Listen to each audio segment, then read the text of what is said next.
Hello बच्चों, स्वागत है आप सभी का एटीपी पाठशाला में। 2025 में जितने भी छात्र छात्रा एग्ज़ाम देने वाले हैं, उन सभी बच्चों के लिए ये वीडियो बहुत खास होने वाला है। इकोनॉमिक्स सेक्शन में जितने भी प्रश्न आपका पूछे जाएंगे, वो इस वीडियो से बाहर नहीं जाएगा। अर्थात एक ही वीडियो में आपका पूरा इकोनॉमिक्स कवर किया गया है। इनमें उन सभी प्रश्नों को समावेश करने का प्रयास किया गया है, जिसका उत्तर भी काफ़ी सरल भाषा में आपको समझाया जाएगा। इसीलिए आप इस वीडियो को, यदि आप जिस दिन एग्ज़ाम होगा उसके एक दिन पहले आप रात में बैठ कर के आराम से देख लें, तो आपका संपूर्ण इकोनॉमिक्स का रिवीजन हो जाएगा और आप एग्ज़ाम में सारे प्रश्न को सॉल्यूशन करके ही आएंगे। इसीलिए आप इस वीडियो को एक बार ज़रूर देखें और अपने मित्रों को ज़रूर इसे शेयर करें। तो देखते हैं इस वीडियो का, इस क्लास का जो पहला प्रश्न है वो क्या है। आइए उनके बारे में हम लोग समझते हैं। तो जैसा कि आपको दिख रहा होगा स्क्रीन पर, पहला प्रश्न कहता है अर्थव्यवस्था से आप क्या समझते हैं, यानी कि अर्थव्यवस्था किसे कहते हैं। तो देखिए, अर्थव्यवस्था में आपका दो शब्द है। एक तो आपका है व्यवस्था। व्यवस्था का मतलब होता है प्रबंध करना। क्या होता है? प्रबंध करना, यानी कि सही तरीका से किसी चीज़ों का व्यवस्था करना। तो इसमें एक शब्द और लगा हुआ है, अर्थ। तो अर्थ का मतलब यहाँ पर होता है धन। यानी किसी भी समाज में, समाज कहने का मतलब है या तो आप पूरे देश को ले सकते हैं, या किसी पार्टिकुलर क्षेत्र को ले सकते हैं, या किसी राज्य को ले सकते हैं। जैसे हम लोग बोलेंगे कि मुंगेर की अर्थव्यवस्था ठीक है, तो इसका कहने का मतलब है कि मुंगेर के अंदर में, यानी मुंगेर का जो भौगोलिक सीमा होता है वहाँ तक का अर्थव्यवस्था ठीक है। लेकिन फिर हो सकता है कि भागलपुर का खराब हो जाएगा, बांका का खराब हो जाएगा। लेकिन जब हम लोग देश की अर्थव्यवस्था का बात करते हैं, तो भारत का जो भौगोलिक सीमा है उस पूरे का व्यवस्था सुदृढ़ होना चाहिए। तो अर्थशास्त्री, तो आप यहाँ समझ गए, अर्थ का मतलब हुआ धन और व्यवस्था का मतलब होता है प्रबंध करना। तो कहने का मतलब है कि धन का, जैसे कि ये मान लीजिए कि कोई सीमा है आपका, इस सीमा के अंदर धन की एक ऐसी व्यवस्था होनी चाहिए, यानी एक ऐसा प्रबंध होना चाहिए ताकि वहाँ पर जितने भी लोग रहते हैं सभी को किसी भी प्रकार का परेशानी ना हो, संकट ना हो, उसको समस्या उत्पन्न ना हो। तो बोलेंगे उसकी व्यवस्था ठीक ठाक है, अर्थात उसकी अर्थव्यवस्था ठीक ठाक है। तो संक्षेप में देखिए, कहता है कि अर्थव्यवस्था जो है उत्पादन, वितरण एवं खपत की सामाजिक व्यवस्था को बताता है। यानी किसी भी भौगोलिक क्षेत्र में उत्पादन ठीक ठाक से हो रहा है, उसका वितरण भी, यानी सभी लोगों के पास उस उत्पादन का पहुंच ठीक ठाक है, और खपत भी हर जगह हो रहा है, तो उसकी अर्थव्यवस्था अच्छी है। लेकिन मान लीजिए कि एक पूरे भारत में बिहार में उत्पादन नहीं हो रहा है, बंगाल में उत्पादन हो रहा है, झारखंड में उत्पादन हो रहा है, तो बोलेंगे कि सबका मतलब उत्पादन सब जगह एक जैसा नहीं है, तो वहाँ का अर्थव्यवस्था ठीक नहीं माना जाएगा। तो उत्पादन, वितरण एवं खपत की एक सामाजिक व्यवस्था को हम लोग क्या कहते हैं? अर्थ व्यवस्था कहते हैं। या दूसरा हम कह सकते हैं कि समाज की सभी आर्थिक क्रियाओं के योगफल को हम लोग क्या कहते हैं? अर्थव्यवस्था कहते हैं। इसका डिफिनेशन जो है किसने दिया था? तो अर्थशास्त्री था, यानी इकोनॉमिक्स का काफ़ी बड़ा विद्वान था, ब्राउन ने। उसी ने इस अर्थव्यवस्था का परिभाषा दिया था कि समाज की सभी आर्थिक क्रियाओं के योग को हम लोग अर्थव्यवस्था कहते हैं। या फिर आप दूसरा इस परिभाषा आप यहाँ से लिख सकते हैं कि अर्थव्यवस्था जो है उत्पादन, वितरण एवं खपत की एक सामाजिक व्यवस्था है। देखिए, अर्थव्यवस्था को 10th क्लास में जो आप लोग पढ़ते हैं उनके अकॉर्डिंग जो है इनको 3 भागों में बांटा जाता है। एक तो होता है जैसे हमारा उदारवादी समाज व्यवस्था। तो उदारवादी समाज व्यवस्था में क्या होता है, आपको यहाँ से भी क्वेश्चन पूछा जा सकता है, उदारवादी समाज व्यवस्था क्या है। तो उदारवादी में आप लिखेंगे कि उदारवादी समाज व्यवस्था उसको कहा जाता है जिसमें कि साधन उत्पादन के वितरण और धन के विनिमय पर मुख्यतः निजी क्षेत्रों का नियंत्रण होता है उसी को हम लोग कहते हैं उदारवादी। एक होता है समाजवादी। समाजवादी में क्या होता है कि उत्पादन पर, वितरण पर सरकार का नियंत्रण होता है, उसको हम लोग कहते हैं समाजवादी। और एक होता है आपका जो मिश्रित अर्थव्यवस्था, जिसमें कि निजी और सरकार दोनों का नियंत्रण होता है, उसको हम लोग कहते हैं मिश्रित अर्थव्यवस्था। उसके बाद हम लोग दूसरे आधार पर इसको बांट सकते हैं, जैसे कि एक होता है आपका दूसरा जो हो गया आपका विकास के आधार पर, तो एक को कहते हैं विकसित विकसित अर्थव्यवस्था। तो विकसित अर्थव्यवस्था उसको कहते हैं जहाँ पर आयात क्या हो, कम हो और निर्यात ज़्यादा हो। जहाँ पर आपका आयात कम होगा और निर्यात ज़्यादा होगा उसको हम लोग कहेंगे विकसित अर्थव्यवस्था। उसके बाद जैसे एक होता है आपका अविकसित अविकसित। तो अविकसित अर्थव्यवस्था उसको कहते हैं जहाँ पर आयात अधिक हो और निर्यात कम हो। आयात अधिक हो और निर्यात कम हो उसे कहेंगे अविकसित अर्थव्यवस्था। और एक होता है आपका विकासशील अर्थव्यवस्था। तो विकासशील में क्या होता है, आयात और निर्यात दोनों लगभग बराबर होता है, तो उसको हम लोग विकासशील अर्थव्यवस्था कहते हैं। दूसरा जो अर्थव्यवस्था का प्रकार होता है, एक होता है खुली अर्थव्यवस्था और एक होता है आपका बंद अर्थव्यवस्था। ये हम लोग कह सकते हैं कि वैश्विक संबंध के आधार पर होता है। तो वैश्विक संबंध के आधार पर जो खुली अर्थव्यवस्था है उसमें आपको ये मानना है कि हम दूसरे देश के साथ यदि व्यापार कर सकते हैं, किसी भी प्रकार का रोक नहीं लगा हुआ है, तो उसको हम लोग खुली अर्थव्यवस्था कहते हैं।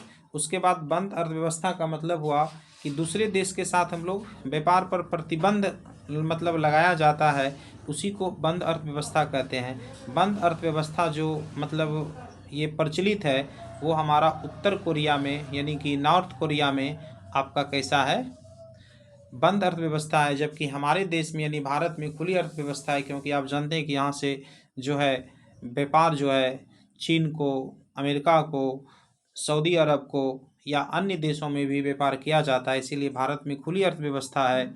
जबकि दक्षिण कोरिया में आपका उत्तरी कोरिया में आपका कौन है, बंद अर्थव्यवस्था है। अब आते हैं नेक्स्ट क्वेश्चन की तरफ। तो नेक्स्ट क्वेश्चन देखिए, कहता है आर्थिक क्रिया किसे कहते हैं। तो आर्थिक क्रिया का मतलब हुआ अर्थ, और अर्थ का मतलब हम लोग बताए थे धन। अर्थ का मतलब क्या बताए थे, धन। यानी कि धन प्राप्त करने के लिए हम लोग जो भी क्रियाएं करते हैं उन सभी क्रियाओं को हम लोग आर्थिक क्रिया कहते हैं। जैसे कि हम लोग कह सकते हैं कि धन को अर्जित करने के लिए, धन को अर्जित करने के लिए, धन को अर्जित करने के लिए हम लोग क्या क्या करते हैं। तो धन को अर्जित करने के लिए आप लोग जानते हैं कि एक तो कृषि होता है। सबसे पहले कृषि कार्य करके भी, यानी जो फसल मतलब मान लिया जाए कि उत्पादन होता है उनको बेच करके हम लोग जो है मुद्रा अर्जित करते हैं, तो वह भी एक आर्थिक क्रिया का एक भाग हुआ। उसके बाद बहुत लोग जैसे सेवा क्षेत्र में देखिए काम करता है। सेवा क्षेत्र का मतलब कोई रेलवे में नौकरी करता है, कोई बैंक में नौकरी करता है, कोई पुलिस सेवा में है, कोई प्रशासनिक सेवा में है। तो ये सब कार्य क्या होता है, आर्थिक क्रिया के अंतर्गत आता है। यानी कोई बिजनेस ही करता है, कोई दुकान ही है, किसी को चाय का दुकान भी है, तो ये सारा जो क्रियाकलाप हुआ वो सभी हमारा क्या होता है, आर्थिक क्रिया होता है। तो वे सभी क्रियाएं जिनसे हमें आय प्राप्त होती है उसको हम लोग क्या कहते हैं, आर्थिक क्रिया कहते हैं। अब आते हैं नेक्स्ट क्वेश्चन की तरफ। देखिए नेक्स्ट क्वेश्चन हमारा कहता है कि आर्थिक नियोजन किसे कहते हैं। तो ये जो आर्थिक नियोजन है इसका मतलब देखिए क्या होता है। तो कहता है किसी देश के आर्थिक विकास के लिए, आर्थिक का मतलब धन का विकास हो, वहाँ जितने भी लोग रहते हैं सबको एक अच्छा रोजगार मिले, अच्छा सब लोगों के पास इतना पर्याप्त धन हो ताकि वो अपने रोज़मर्रा की जो चीज़ें हैं उसको एक आराम से उनके तक उनका पहुँच हो पाए। तो इन्हीं के लिए जो हम लोग मतलब ऐसा ही करना एक क्या होता है, आर्थिक विकास होता है। तो आर्थिक विकास के लिए योजनाबद्ध तरीके से संसाधनों का इस्तेमाल करना, यानी कि जो भी रिसोर्सेस हैं, जो भी संसाधन है मानव के पास, उनको क्या करना है, एक इष्टतम तरीका से, एक अच्छी तरीका से उनका दोहन करना है, उनका खपत करना है, ताकि आर्थिक विकास का जो लक्ष्य निर्धारित किया गया है उसके तक पहुंचना है, इसी को हम लोग कहते हैं आर्थिक नियोजन। आर्थिक नियोजन के लिए भारत सरकार द्वारा 1950 ईस्वी में, याद रखना, कि योजना आयोग का गठन किया गया था। कब गठन किया गया था? 1950 में योजना आयोग के द्वारा, मतलब योजना आयोग का गठन किया गया था। और इनको मतलब कि 2015 में जब मोदी का सरकार आया तो योजना आयोग के जगह पर नीति आयोग का गठन किया गया। तो नीति आयोग का भी जो गठन किस लिए किया गया? तो आर्थिक नियोजन के लिए किया गया। अब देखिए, इसका जो ये परिभाषा कहता है कि आर्थिक नियोजन का अर्थ क्या है? राष्ट्र की प्राथमिकताओं के अनुसार देश के संसाधनों का विभिन्न विकासात्मक क्रियाओं में प्रयोग करना। या फिर आप इनको भी लिख सकते हैं, बहुत सरल परिभाषा देखिए ये है, कहता है कि किसी देश के आर्थिक विकास के लिए योजनाबद्ध तरीके से संसाधनों का इस्तेमाल करना क्या कहलाता है? आर्थिक नियोजन कहलाता है। तो आर्थिक नियोजन का जो एक तरह से सर्वप्रथम जो इनको लॉन्च किया था इस शब्दों का, वो गुन्नार मिर्डल था। वो कौन था? गुन्नार मिर्डल था। और याद रखिएगा कि आर्थिक नियोजन के लिए जो भारत में प्रयास किया गया था, सर्वप्रथम बताएं 1950 में किया गया था। कब किया गया था? 1950 में। और उस समय जो भारत के पीएम थे पंडित जवाहरलाल नेहरू थे। तो यहाँ से क्वेश्चन आपको पूछा जाएगा कि योजना आयोग का गठन कब हुआ था? तो याद रखना है कब, 1950 में किया गया था। और रूस में इसी चीज़ का जो प्रयास किया गया था भारत से पहले 1928 ईस्वी में किया गया था रूस के द्वारा। आते हैं अब हम लोग नेक्स्ट क्वेश्चन की तरफ। तो नेक्स्ट क्वेश्चन देखिए, कहता है कि वस्तु विनिमय प्रणाली से आप क्या समझते हैं? विनिमय का मतलब होता है अदला बदली, एक्सचेंज, अदला बदली। विनिमय का मतलब क्या होता है? अदला बदली। वस्तु का मतलब हुआ कि कोई भी सामान, जैसे हुआ दाल हुआ, चावल हुआ, सब्जी हुआ, मोबाइल हुआ, घड़ी हुआ, ये वस्तु है। यहाँ पर कोई जीवित वस्तु भी, जैसे घर में कोई मुर्गी पालता है, मुर्गा है, बकरी है, कुत्ता है, तो इनको भी यहाँ पर वस्तु माना गया है। तो आइए अब हम लोग समझते हैं कि वस्तु विनिमय प्रणाली आखिर है क्या। तो विनिमय का मतलब बता दिए क्या होता है? अदला बदली होता है। तो जब हम लोग किसी वस्तु का खरीद बिक्री हम लोग वस्तु के द्वारा ही करते हैं। जैसे मान लो कि दो व्यक्ति है, एक व्यक्ति है आपका ए और एक व्यक्ति है बी। ए के पास में है, मान लीजिए कि बकरी है। ए के पास क्या है? बकरी है। और बी के पास में क्या है? चावल है। बी के पास क्या है? चावल है। और ए को ज़रूरत है चावल का, ए को ज़रूरत है चावल का, और बी को ज़रूरत है किसका? बकरी का। तो दोनों आपस में चावल और बकरी से क्या करेगा? अदला बदली कर लेगा। तो उसी को हम लोग कहते हैं वस्तु विनिमय प्रणाली। लेकिन वस्तु विनिमय प्रणाली में काफ़ी कठिनाई का सामना करना पड़ा लोगों को, तब जाकर के इस वस्तु विनिमय प्रणाली के जगह पर आज जो प्रचलित है हमारा मुद्रा विनिमय प्रणाली। तो मुद्रा विनिमय प्रणाली में क्या होता है, आप लोग ये जानते हैं कि जब मुद्रा के द्वारा कि हम किसी वस्तु को खरीद लेते हैं तो उसको हम लोग कहते हैं मुद्रा विनिमय प्रणाली। लेकिन पहले के ज़माने में जब हमको किसी चीज़ की ज़रूरत पड़ता था तो हमारे घर में जो वस्तुएं होती थी, चाल दावल सब्जी जो भी होता था, वो लेकर के हम लोग मार्केट में जाते थे या किसी के घर पर जाते थे और वहाँ पर उनको वह वस्तु प्रदान करते थे। और फिर उनको यदि उनका ज़रूरत होता था तो वो वस्तु ले लेता था और फिर हमको अपनी ज़रूरत की वस्तुएं वो प्रदान करते थे। इसी को हम लोग कहते हैं वस्तु विनिमय प्रणाली कहते हैं। अब चलते हैं क्वेश्चन नंबर 5 के तरफ। तो अभी हम आपको समझा ही दिए कि मुद्रा प्रणाली क्या है, कि मुद्रा से जब वस्तु एवं सेवाओं की विनिमय होता था, यानी खरीद बिक्री होता था, होने लगा, तब उसको हम लोग क्या कहते हैं? मौद्रिक प्रणाली। तो अभी जो हम लोगों के समाज में, देश में या राज्य में प्रचलन है प्रणाली, वो कौन है प्रणाली? मौद्रिक प्रणाली। और मौद्रिक प्रणाली जब विकसित नहीं हुआ था, जब लॉन्च नहीं हुआ था, जब संचालित नहीं हुआ था, तो उसके पहले जो प्रणाली हमारे यहाँ प्रचलित था वो हमारा कौन था? वस्तु विनिमय प्रणाली था। कौन था? वस्तु विनिमय प्रणाली था। आते हैं अब हम लोग 6 नंबर क्वेश्चन की तरफ। तो 6 नंबर क्वेश्चन में देखिए कहता है एटीएम कार्ड से आप क्या समझते हैं? तो सबसे पहला प्रश्न तो यहाँ एटीएम से ही पूछ लिया जाता है। इसका फुल फॉर्म, एटीएम का फुल फॉर्म होता है एटॉमिक टेलर मशीन। क्या होता है? Atomic teller machine. इसको हम लोग स्वचालित मशीन भी कहते हैं, जिसको हम लोग क्या कहते हैं, स्वचालित मशीन कहते हैं। तो इसमें देखिए कहता है कि एटीएम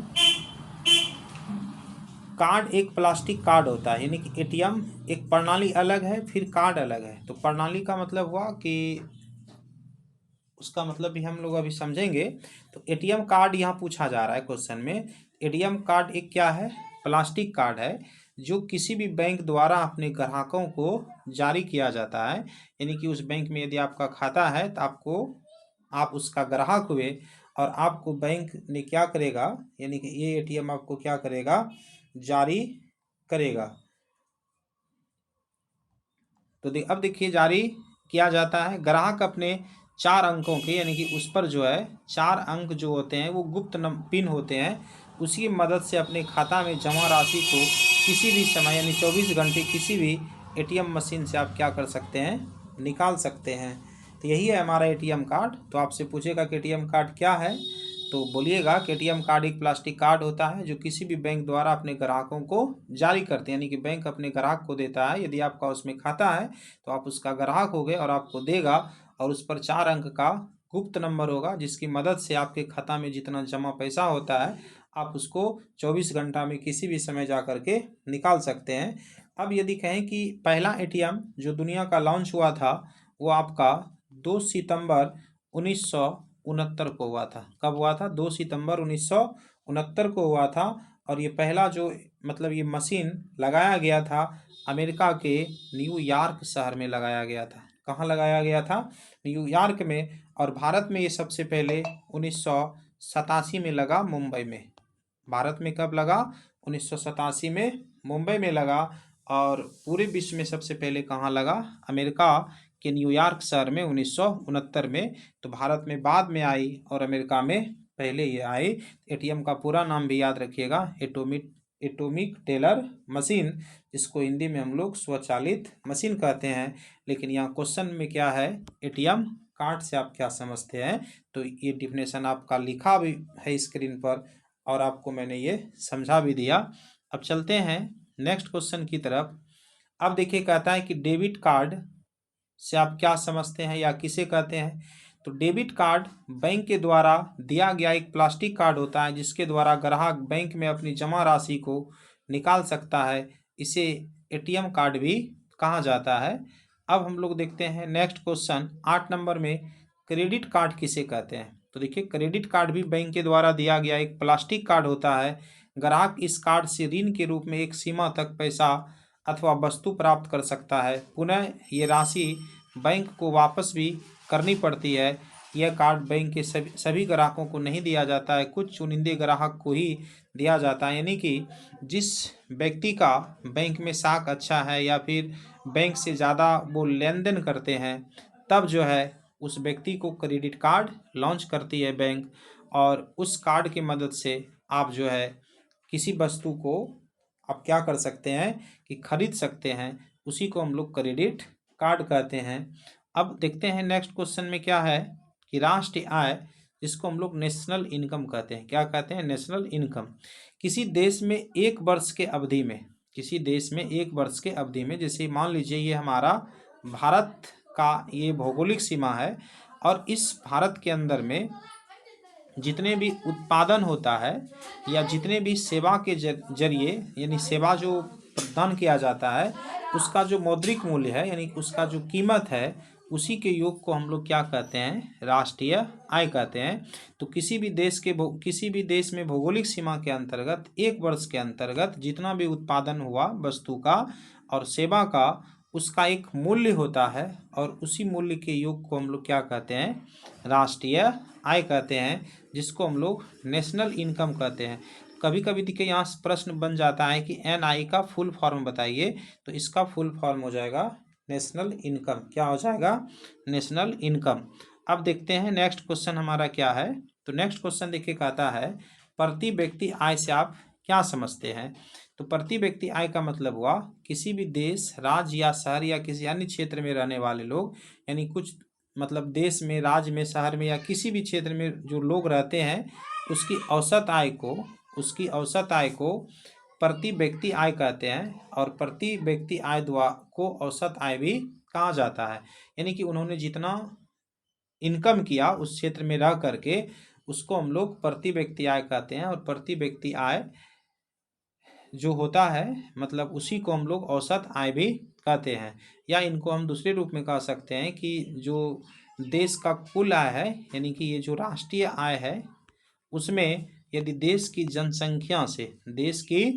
कुल जनसंख्या से क्या करते हैं, भाग दे देते हैं, कुल जनसंख्या से क्या करते हैं, भाग दे देते हैं, तो पर कैपिटा इनकम, जिसको हम लोग शॉर्ट में पीसीआई भी कहते हैं। तो देखिए क्वेश्चन आपका यहाँ से भी बन जाएगा कि पीसीआई का फुल फॉर्म क्या है, तो पर कैपिटा इनकम, जिसको हम लोग प्रति व्यक्ति आय कहते हैं। पर कैपिटा इनकम, जिसको हम लोग क्या कहते हैं, प्रति व्यक्ति आय, क्या कहते हैं, प्रति व्यक्ति आय कहते हैं। तो प्रति व्यक्ति आय समझ गए कि राष्ट्र जो आय है उसमें देश की कुल जनसंख्या से भाग दे देते हैं, अब भाग देने के बाद जो प्राप्त होता है उसी को हम लोग क्या कहते हैं, प्रति व्यक्ति आय कहते हैं। अब देखिए नेक्स्ट क्वेश्चन है 11 नंबर में, कहता है कि मानव विकास रिपोर्ट से आप क्या समझते हैं। मानव विकास रिपोर्ट से आप क्या समझते हैं। तो देखिए मानव विकास रिपोर्ट जो होता है, इस मानव विकास रिपोर्ट को हम लोग शॉर्ट में HDI भी कहते हैं। क्या कहते हैं, HDI। तो प्रश्न आपका यहाँ से भी बन सकता है, ह्यूमन डेवलपमेंट इंडेक्स, क्या बोलते हैं इसको, ह्यूमन डेवलपमेंट इंडेक्स। इनको जारी किन के द्वारा किया जाता है, UNDP के द्वारा किया जाता है, जिसको यूनाइटेड नेशनल डेवलपमेंट प्रोग्राम कहते हैं। और ये जो जारी होता है 1990 से जारी होता है, और अभी जो फ़िलहाल 2024 में ये जारी हुआ था, इसमें भारत का स्थान 134 नंबर पर है। कितना नंबर पर है, 134 नंबर पर। और इनको जारी करने का जो पहला श्रेय दिया जाता है वो पाकिस्तान के एक अर्थशास्त्री हैं, महबूब उल हक। कौन है, महबूब उल हक। और भारत के महबूब उल हक, और भारत के जो हैं मतलब कि भारत के जो अर्थशास्त्री हैं उसका नाम है अमर्त्य सेन। इस काम के लिए उनको, अमर्त्य सेन को, जो भारत के अर्थशास्त्री हैं, उसे नोबेल पुरस्कार, जो विश्व का सबसे बड़ा पुरस्कार होता है, इस अमर्त्य सेन को अर्थशास्त्र के क्षेत्र में प्राप्त हुआ था। देखिए मैंने कितनी बात बताई यहाँ पर पहले सबसे आपको, कि सबसे पहले मैंने ये बताई कि मानव विकास रिपोर्ट को हम लोग HDI कहते हैं। HDI का पूरा नाम क्या है, ह्यूमन डेवलपमेंट इंडेक्स। इसको जारी कौन करता है, UNDP, जिसका पूरा नाम है यूनाइटेड नेशन डेवलपमेंट प्रोग्राम। इसको पहली बार 1990 में जारी किया गया था, और 2024 में जो जारी किया गया इसके अकॉर्डिंग इसका स्थान कितना नंबर है, 134 नंबर का है। तो मानव विकास रिपोर्ट में जिन चीज़ों पर हम लोग पहल करते हैं वो है हमारा क्या है, तो सबसे पहला आपका शिक्षा। क्या है, शिक्षा। उसके बाद है, शिक्षा के बाद यानी कि HDI में 3 मुख्य बातों पर पहल की जाती है। एक है हमारा शिक्षा, दूसरा नंबर है आपका स्वास्थ्य, दूसरा नंबर क्या है आपका, स्वास्थ्य, और जो तीसरा नंबर है आपका वो है जीवन स्तर। तीसरा नंबर क्या है आपका, लिविंग स्टैंडर्ड, यानी कि आपका जीवन स्तर कैसा होता है। इन तीनों क्षेत्र में जो सबसे बेहतर करता है उसका 1 नंबर पोजीशन पर आता है। तो पूरे विश्व में जो हमारे भारत का स्थान है, आप सोच सकते हैं कि कितना हम लोगों का जो है ह्यूमन डेवलपमेंट इंडेक्स का रिपोर्ट नीचे है। तो हम कह सकते हैं कि हमारे देश में जो मानव का विकास सूचकांक है वो काफ़ी नीचे है पूरे विश्व में। तो चलिए आइए अब देखते हैं क्वेश्चन क्या कहता है और क्या है इसमें। तो आप देख रहे हैं कि इसके द्वारा जारी की जाती है, जिसमें विभिन्न देशों की तुलना लोगों के शैक्षणिक मतलब शिक्षा से करते हैं। उसके बाद स्वास्थ्य का मतलब वो शरीर का जो कंडीशन है कि कितना आप मतलब स्वस्थ हैं, आप रोग से मुक्त हैं, इस स्थिति पर इसको आकलन किया जाता है। उसके बाद प्रति व्यक्ति आय के जगह पर आप लोग जीवन स्तर का इस्तेमाल कर सकते हैं। इसे प्रति व्यक्ति आय भी बहुत अच्छा है, कोई गलत नहीं है, क्योंकि आय आपका जब बढ़ेगा तभी आपका जीवन स्तर में क्या हो जाएगा, सुधार हो जाएगा। लेकिन कभी कभी क्या होता है कि थोड़ा सा यहाँ पर डिफरेंस इस बात को देखने के लिए मिल जाता है कि किसी व्यक्ति को इनकम तो बहुत ज़्यादा होता है, इनकम कर लेते हैं, लेकिन बेहतर उसके अंतर्गत एजुकेशन ना होने के कारण वो अपने लिविंग स्टैंडर्ड को चेंज नहीं कर पाता है। तो थोड़ा बहुत अंतर हो जाता है। ऐसा निश्चित नहीं है कि आय जिनको बहुत ज़्यादा होगा उनका जीवन स्तर काफ़ी ज़्यादा अच्छा हो जाएगा। तो इसीलिए थोड़ा सा यहाँ पर प्रति व्यक्ति की आय की जगह पर आप लोग जीवन स्तर दे करके अपने उत्तर को और भी ज़्यादा बेहतर कर सकते हैं। तो मानव विकास रिपोर्ट में हमारा भारत का स्थान 134 है। इनको जारी कौन करता है, यूएनडीपी करता है। मानव विकास रिपोर्ट को हम लोग शॉर्ट में कहते हैं HDI कहते हैं। ऐसे आई का मतलब यहाँ इंडेक्स हो जाता है, यहाँ पर जैसे आर होगा HDR तब रिपोर्ट होगा, लेकिन इसका शुद्ध नाम HDI ही होता है। चलिए अब नेक्स्ट क्वेश्चन की तरफ। नेक्स्ट क्वेश्चन देखिए, कहता है नरेगा या मनरेगा से आप क्या समझते हैं। नरेगा या मनरेगा से आप क्या समझते हैं। तो आइए अब हम लोग समझते हैं नरेगा और मन। देखिए नरेगा या जो मनरेगा है, तो ये नरेगा की जो शुरुआत हुई थी वो आपका हुआ था 2005 में हुआ था। नरेगा का फुल फॉर्म होता है, नरेगा का फुल फॉर्म होता है नेशनल। उसके बाद ये आपका जो नरेगा है, थोड़ा सा देखिए यहाँ पर स्पेलिंग इसका NREGA होगा, NREGA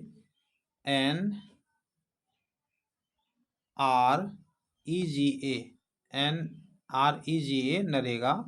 तो नरेगा का हो गया राष्ट्रीय रोजगार गारंटी अधिनियम। क्या होता है, राष्ट्रीय रोजगार गारंटी अधिनियम, जो कब बना था आपका 2005 में ये अधिनियम आया था। मतलब अधिनियम इसको लाया गया था और इनको शुरू कब किया गया, 2006 में। 2009 में नरेगा का नाम बदल करके मनरेगा किया गया। नरेगा का नाम बदल करके मनरेगा किया गया, जिसका पूरा नाम हो जाता है महात्मा गांधी राष्ट्रीय ग्रामीण रोजगार गारंटी अधिनियम। तो देखिए इस अधिनियम कब लाया, 2005 में। शुरू कब हुआ, 2006 में। इसका नाम बदल करके मनरेगा कब किया गया, 2009 में। तो मनरेगा रोजगार देने की एक राष्ट्रीय योजना है। इसके अंतर्गत ग्रामीण मजदूर को, यानी कि जो गांव के मजदूर होते हैं, उनको साल में कम से कम 100 दिनों तक रोजगार देने की व्यवस्था है। यानी कि जिन लोगों को रोजगार नहीं मिल पाती है, तो कम से कम उनको 100 दिन तक रोजगार दिया जाएगा। किस योजना के तहत, नरेगा के तहत। चला कब, 2006 में। मनरेगा कब हुआ, 2009 में। और इसके लिए जो भारत सरकार ने अधिनियम लाया था वो कब लाया था, 2005 में लाया था। अब देखते हैं नेक्स्ट क्वेश्चन है कि सतत विकास। सतत विकास का मतलब जो टिकाऊ हो। ऐसा नहीं कि एक दिन विकास कर लिया और फिर दूसरे दिन जो है विकास उनका अवरुद्ध हो गया। तो जब जो विकास लगातार चलते रहता है कुछ लंबे समय तक, उसी को हम लोग सतत विकास कहते हैं। तो कहता है कि सतत विकास का शाब्दिक अर्थ होता है ऐसा विकास जो जारी रहे। मतलब एक बार जो प्रारंभ हो जाए तो ये चलते रहे, टिकाऊ बना रह सके। सतत विकास में न केवल वर्तमान पीढ़ी की बल्कि भावी पीढ़ी के विकास को भी ध्यान में रखा जाता है। यानी कि जो विकास लगातार चलते रहे कई पीढ़ियों तक, उसी को हम लोग क्या कहते हैं, सतत विकास कहते हैं। अब देखिए नेक्स्ट क्वेश्चन कहता है कि समावेशी विकास से क्या समझते हैं। तो आर्थिक विकास की जिस पद्धति से समाज के सभी वर्ग के जीवन स्तर ऊंचा होता है तथा समाज का कोई भी वर्ग विकास के लाभ से अछूता नहीं रहते हैं, ऐसे ही विकास की क्रिया को हम लोग समावेशी विकास कहते हैं। मतलब ये कहने का अर्थ है कि एक समाज में जितने भी लोग रहते हैं उसके हर, यानी कि उस समाज के जो अंतिम छोर पर व्यक्ति बैठा हुआ है उन तक भी विकास का जो है गंगा पहुंच गई, यानी उन तक भी विकास हुआ, तो उसी को हम लोग कहेंगे समावेशी विकास कहेंगे। सभी लोगों का, सभी वर्ग के, सभी जाति के, सभी समुदाय के जीवन स्तर मतलब अच्छा हो रहा है। यानी खाने पानी पीने का तरीका बदल रहा है, उसके स्वास्थ्य में सुधार हो रहा है, उसके शिक्षा में सुधार हो रहा है, उसका जो इंफ्रास्ट्रक्चर है यानी कि घर है, उसका रोड है, उसको रोजगार है, ये सारी चीज़ों में यदि तरक्की कर रहा है वो समाज तरक्की कर रहा है, तब उसको हम लोग समावेशी विकास कहेंगे। ऐसा नहीं कि किसी गांव में मान लीजिए कि 100 आदमी है और 100 में 10 आदमी तरक्की कर रहा है और 90 आदमी जहाँ का तहाँ है, उसके अंदर ना तो शिक्षा में सुधार हो रहा है, ना खान पान में हो रहा है, ना रोजगार में हो रहा है, तो फिर उसको हम लोग समावेशी विकास नहीं कहेंगे। आते हैं अब हम लोग नेक्स्ट क्वेश्चन की तरफ। आपको शुरू में ही बताए थे हम लोग, नियंत्रण के आधार पर अर्थव्यवस्था 3 प्रकार का था। एक था समाजवादी, एक था उदारवादी जिसको हम लोग निजी अर्थव्यवस्था कहते थे, और एक था मिश्रित। तो मिश्रित देखिए यहाँ फिर से रिपीटेशन हुआ है, मतलब रिपीटेशन नहीं हुआ है, पहले इसका क्वेश्चन फॉर्मेट नहीं था और इस स्लाइड में क्वेश्चन फॉर्मेट है। तो मिश्रित अर्थव्यवस्था में पूंजीवादी और समाजवादी दोनों मिला रहता है का मिश्रण है, यानी कि पूंजीवादी जिसको हम लोग उदारवादी कहते थे वही पूंजीवादी यहाँ पर नाम दिया गया है। पूंजीवादी को समाजवादी अर्थव्यवस्था दोनों का मिश्रण है। पूंजीवादी में स्वामित्व रहता है निजी व्यक्ति के पास, और समाजवादी में स्वामित्व रहता है अर्थव्यवस्था पर किसका, सरकार का रहता है, और यहाँ पर किसी निजी व्यक्ति का रहता है। तो उसी को हम लोग मिश्रित अर्थव्यवस्था कहते हैं। तो हमारे भारत में जो अर्थव्यवस्था है वो कौन है, मिश्रित अर्थव्यवस्था है। उत्पादन के साधन का स्वामित्व सरकार तथा निजी व्यक्ति, देखिए यहाँ सरकार लिखे या निजी व्यक्ति लिखे, दोनों के पास होता है, तो उसी को हम लोग मिश्रित अर्थव्यवस्था कहते हैं। अब नेक्स्ट देखिए कहता है कि आधारिक संरचना, इसी को हम लोग इंफ्रास्ट्रक्चर कहते हैं या फिर आधारभूत संरचना कहते हैं। क्या कहते हैं, आधारभूत संरचना, यानी कि कहने का मतलब है किसी भी देश का, किसी भी समाज का बिजली, परिवहन, संचार, संचार का मतलब हुआ जैसे कि टेलीफोन हुआ, मोबाइल हुआ, बैंकिंग, स्कूल, कॉलेज, अस्पताल आदि देश की आर्थिक विकास का आधार है। इन्हें देश का आधारभूत संरचना या आधारभूत ढांचा भी कहते हैं। किसी भी देश के आर्थिक विकास में आधारिक संरचना का महत्वपूर्ण स्थान होता है। जिस देश का आधारभूत संरचना जितना अधिक विकसित होगा वह देश उतना ही अधिक विकसित माना जाएगा। यानी कि बिजली, सड़क जो है, व्यापार, बैंकिंग, स्कूल, कॉलेज, अस्पताल, ये सभी को हम लोग आधारभूत संरचना कहते हैं। और ये सब जिनका कॉलेज, अस्पताल, रोड, शिक्षा, संचार, बिजली व्यवस्था बढ़िया है, तो मानते हैं कि वह समाज या वह देश क्या है, काफ़ी विकसित है, वो तरक्की कर रहा है, वो आगे बढ़ रहा है।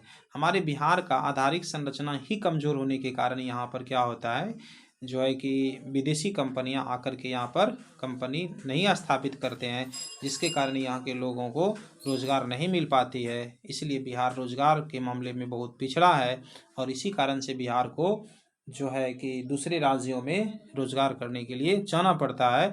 तो बिहार का आधारभूत संरचना या आधारभूत ढांचा ठीक नहीं है। हालांकि 2000 जो है 5 के बाद जब से यहाँ पर नीतीश कुमार की सरकार बनी है, तब से आधारिक संरचना में काफ़ी सुधार हुई है। इसके पहले आधारिक संरचना बिहार का काफ़ी लचर थी। हालांकि बेहतर अभी भी महाराष्ट्र, केरल, गोवा के तरह हमारे बिहार की आधारभूत संरचना नहीं है। उससे यदि तुलना करें तो अभी भी हम लोग काफ़ी पीछे हैं। अब नेक्स्ट देखते हैं क्या है, आय से आप क्या समझते हैं। तो आय का मतलब होता है इनकम। आय का मतलब क्या होता है, इनकम। यानी कि जब हम लोग शारीरिक या मानसिक कार्य करते हैं, शारीरिक मतलब एक तरह से फिजिकल वर्क जिसको कहते हैं, जैसे कि खेतों में किसान काम करते हैं, लेबर किसी घर को बनाते हैं, तो वो आपका कौन सा हुआ, शारीरिक वर्क। मानसिक वर्क का मतलब हुआ जैसे बैंक में कोई किरानी है, कोई टीचर है, कोई प्रोफेसर है, कोई इंजीनियर है, तो उनके द्वारा जो कार्य होता है उनको हम लोग मानसिक कार्य कहते हैं। और इसी के बदले में जो उनको वेतन मिलता है, उसको मुद्रा मिलता है, रकम मिलता है, उसी को हम लोग क्या कहते हैं, आय कहते हैं। तो पारिश्रमिक का मतलब होता है परिश्रम के बदले में जो मिलता है, यानी कि हमने जो परिश्रम किया उसके बदले में जो मिलेगा उसी को हम लोग क्या कहते हैं, इनकम कहते हैं या आय कहते हैं। तो आय जो लोगों को प्राप्त होता है, एक तो हम लोग कहते हैं सरकारी इनकम। तो सरकारी इनकम का मतलब हुआ कि सरकारी सेवा में, यानी सरकार का जब हम वर्क करते हैं, काम करते हैं, उसके बदले में जो हमको पैसा देता है वो सरकारी आय हुआ। और गैर सरकारी आय का मतलब जैसे हम अपना कोई बिजनेस करते हैं या किसी प्राइवेट कंपनी में जाकर के काम करते हैं और उसके बदले में हमको पैसा देता है, तो वो गैर सरकारी आय हुआ। चलते हैं अब हम लोग नेक्स्ट क्वेश्चन की तरफ। तो नेक्स्ट हमारा देखिए कहता है कि गरीबी गरीबी को जन्म देती है, गरीबी गरीबी को जन्म देती है कैसे, अथवा गरीबी की दुष्चक्र की अवधारणा बताइए। तो इसका जो यानी कि गरीबी को जन्म देती है। यानी कि कहने का मतलब है आपके पिता गरीब हैं तो आप भी गरीब रह जाएंगे, और आप गरीब हैं तो आने वाले आपकी पीढ़ी भी गरीब ही रह जाएगी। इस बात को एक महान अर्थशास्त्री किसने कहा था? तो आप देख रहे हैं कि रेगनर ने कहा था। किसने कहा था? रेगनर नर्क्स ने कहा था। इनके अनुसार कहता है कि गरीबी गरीबी को जन्म देती है। इसका कारण क्या है कि उनकी आय कम होती है। यानी कि आपके पिता गरीब हैं तो उनका आय कम होगा, और जब आय कम होगा तो आपको वह अच्छे स्कूल में, अच्छे शिक्षण संस्थान में आपको नहीं पढ़ा पाएंगे। तो और अशिक्षा और अज्ञानता के कारण बच्चे की पैदाइश अधिक हो जाती है। एक तो कहता है कि अज्ञानता के कारण, यानी आप शिक्षित नहीं हैं, आप मतलब एजुकेशन आपके अंदर नहीं है, तो अज्ञानता के कारण आप देख रहे हैं कि बच्चों की संख्या हर परिवार में बढ़ती चली जा रही है। इसके चलते क्या होता है कि उनका शिक्षा बेहतर नहीं हो पाता है, वो अच्छे स्कूल में नहीं पढ़ा पाते हैं, वो पूरा ज़िंदगी जो है अपने परिवार के भरण पोषण में लगा देते हैं, अपने बच्चों की वो अच्छी तरीक़ा से देखभाल नहीं कर पाते हैं, जिनके कारण वो बच्चे बड़े होने के बाद भी वो अच्छी रोज़गार उनको नहीं मिल पाती है, और अगला पीढ़ी भी क्या हो जाती है? गरीब हो जाती है। गरीबी का कुचक्र अनवरत चलते रहता है। अनवरत मतलब लगातार चलते रहता है। इसका आशय है कि गरीबी गरीबी को जन्म देती है। अब देखिए नेक्स्ट क्वेश्चन, यानी कि 90 नंबर 19 है। तो इसमें प्रश्न कहता है कि राष्ट्रीय आय मैंने आप लोगों को पहले भी बताया था कि नेशनल इनकम होता है। क्या होता है? National income.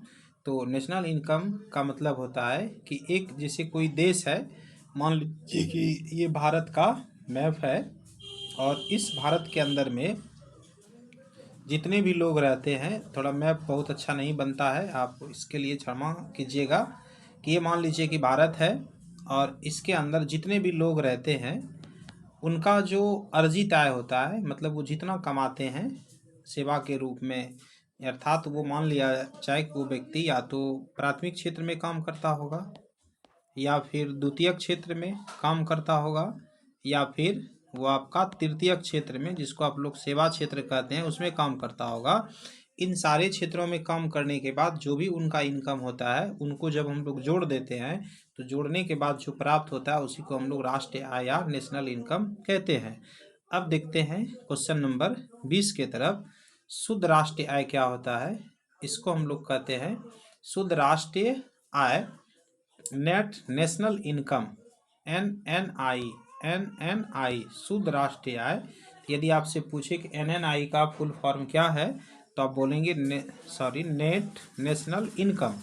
तो कुल राष्ट्रीय उत्पादन में से उत्पादन के क्रम में किए गए खर्चों को घटा देने से, कहने का मतलब है कि आप यदि दिन में 500 रुपया कमाते हैं और उसको 500 रुपया इनकम प्राप्त करने के लिए आप 100 रुपया क्या करते हैं? खर्च करते हैं, तो आपके पास बचता कितना है? 400 बचता है।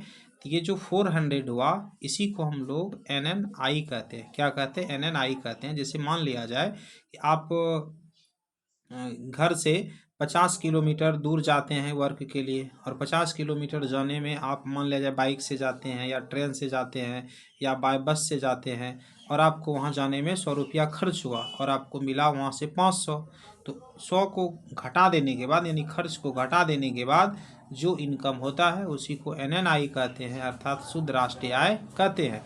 तो कुल राष्ट्रीय उत्पादन में से उत्पादन के क्रम में, यानी उत्पादन जिस क्रम में हम कर रहे हैं उसी क्रम में जो खर्चा हुआ, उस खर्चा को आप क्या कीजिएगा? घटा दीजिएगा। तो घटा देने के बाद जो बचेगा उसी को शुद्ध राष्ट्रीय आय कहते हैं। चलते हैं अब हम लोग नेक्स्ट क्वेश्चन की तरफ। तो देखिए, सकल घरेलू उत्पादन से आप क्या समझते हैं? तो सकल घरेलू उत्पादन को हम लोग शॉर्ट में कहते हैं GDP। क्या कहते हैं?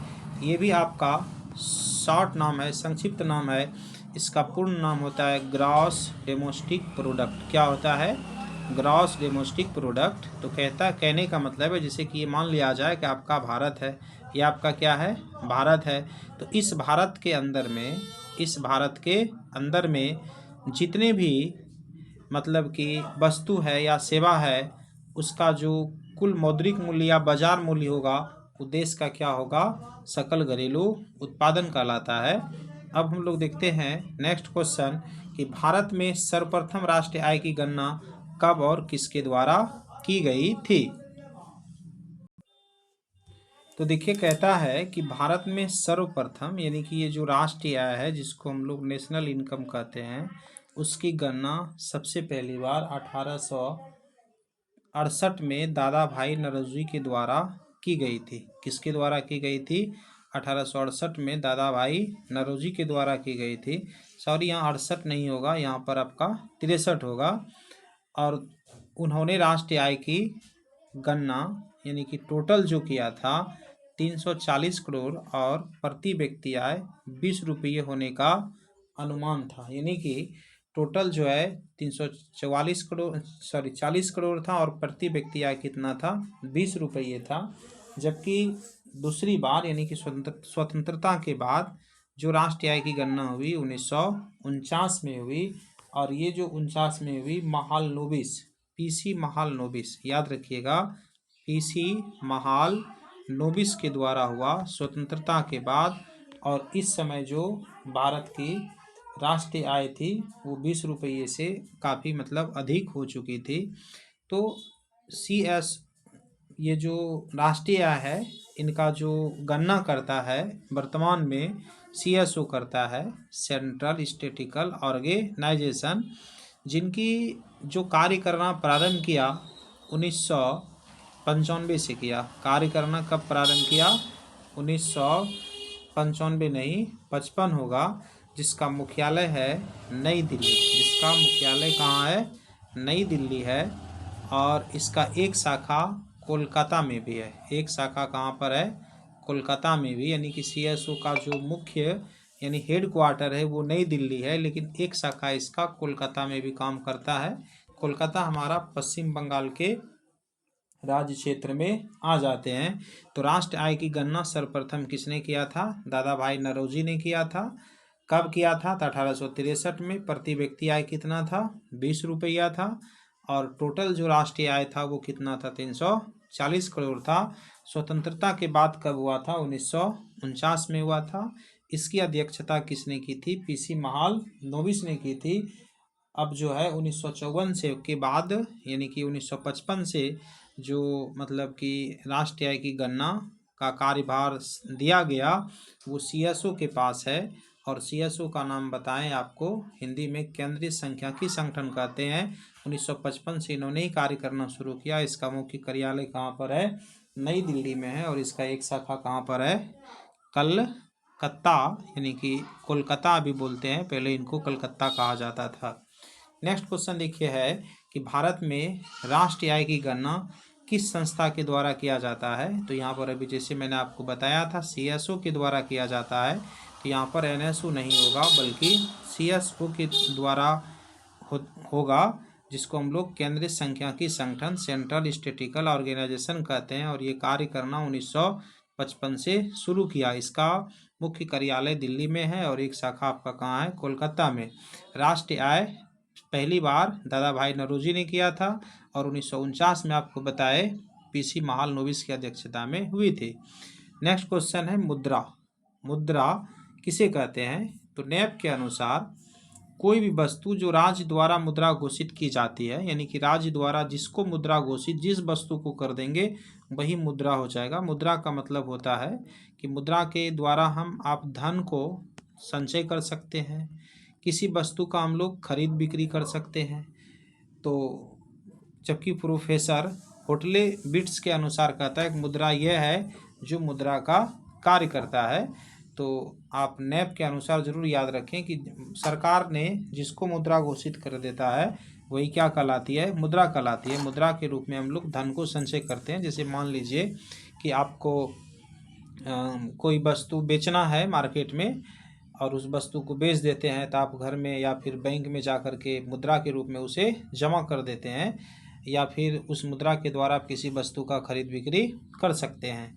नेक्स्ट क्वेश्चन देखिए आपका है कि बचत किसे कहते हैं? बचत का मतलब होता है कि इनकम, यानी कि मान लिया जाए कि आपने 1000 यानी 1000 एक दिन में इनकम किया और इनकम करने के बाद कुछ आप खर्च करते हैं अपने जीवन को संचालित करने के लिए, और मान लिया जाए कि आपने 800 आपने खर्च कर दिया तो आपके पास बचा जितना, तो बचा आपका 200, और यही 200 आपका क्या कहलाता है, सेविंग कहलाता है, यानी कि बचत कहलाता है। तो आय तथा उपभोग, उपभोग का मतलब होता है खर्चा, उसी के अंतर को हम लोग क्या कहते हैं, बचत कहते हैं। तो सेविंग बराबर क्या हो गया, इनकम घटाओ जो है मतलब कि उपभोग होता है, जिसको हम लोग खर्चा भी कहते हैं। नेक्स्ट क्वेश्चन है, साख से क्या समझते हैं। तो साख का मतलब देखिए होता है भरोसा यानी विश्वास। साख का मतलब क्या होता है, भरोसा या विश्वास। तो साख का अर्थ विश्वास या क्या होता है, भरोसा होता है।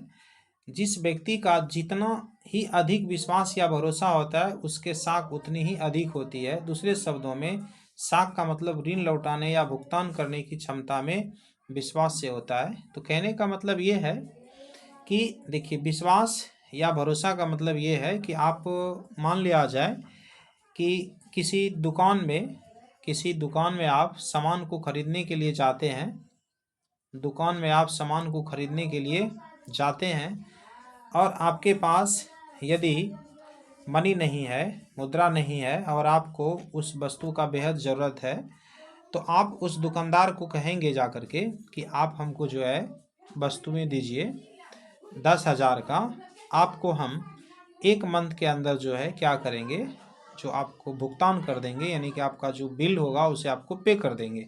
यदि आपके ऊपर उस दुकानदार को भरोसा होगा, साख अच्छा होगा आपका, तो वो वस्तु आपको दुकानदार दे देगी। और आपके ऊपर यदि साख नहीं होगा, भरोसा नहीं होगा, विश्वास नहीं होगा, तो आपको वह दुकानदार जो है वह सामान नहीं देगा। तो यही है साख का अर्थ। तो आप इसको एक बार पढ़िए, लिखिए, और आप जो है एग्ज़ाम की बेहतर तैयारी भी कीजिए। देखते हैं हम लोग नेक्स्ट क्वेश्चन क्या कहता है कि वित्तीय संस्था किसे कहते हैं। वित्तीय संस्था का मतलब होता है कि हमारे देश की वे संस्थाएं जो आर्थिक विकास के लिए उद्योग एवं व्यवसाय के वित्तीय आवश्यकताओं की पूर्ति करता है, ऐसी संस्था को हम लोग वित्तीय संस्था कहते हैं।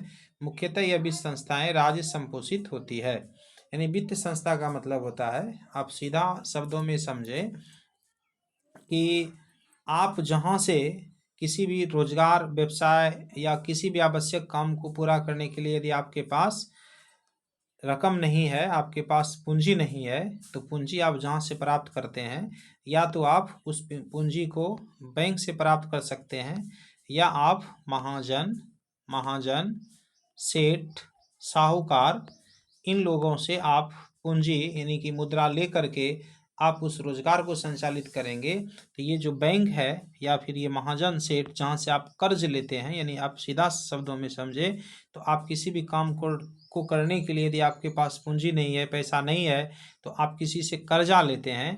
तो जहाँ से आप कर्जा लेते हैं वही आपका क्या होता है, वित्तीय संस्था होती है। वित्तीय संस्था जो है प्राय आपका 2 प्रकार की होती है। वित्तीय संस्था क्या होती है, 2 प्रकार की होती है। एक होता है गैर सरकारी वित्तीय संस्था, और एक आपका होता है सरकारी वित्तीय संस्था। आते हैं अब हम लोग नेक्स्ट क्वेश्चन की तरफ। 28 नंबर क्वेश्चन देखिए, कहता है कि राज्य की वित्तीय संस्था को कितने भागों में बांटा जाता है। तो यानी राज्य में जो वित्तीय संस्था होती है उनको 2 भागों में बांटते हैं, जैसे आपको पहले भी बताए थे, गैर सरकारी वित्तीय संस्था और सरकारी वित्तीय संस्था।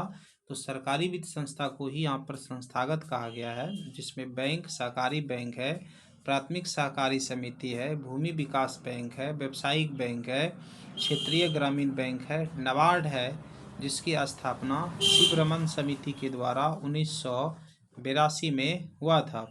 ये सभी आपका सरकारी वित्त संस्था या फिर हम लोग संस्थागत वित्त संस्था भी इसको कह सकते हैं। उसके बाद आपका है गैर संस्थागत, इसमें जैसे महाजन है, सेठ है, साहूकार है, व्यापारी है, रिश्तेदार है, एवं अन्य गैर संस्थागत वित्तीय संस्थाएं हैं। यानी कि वित्तीय संस्था यानी कि जो आपको पैसा जरूरत पर देता है, वो आपका 2 प्रकार का होता है, एक आपका संस्थागत और एक आपका गैर संस्थागत।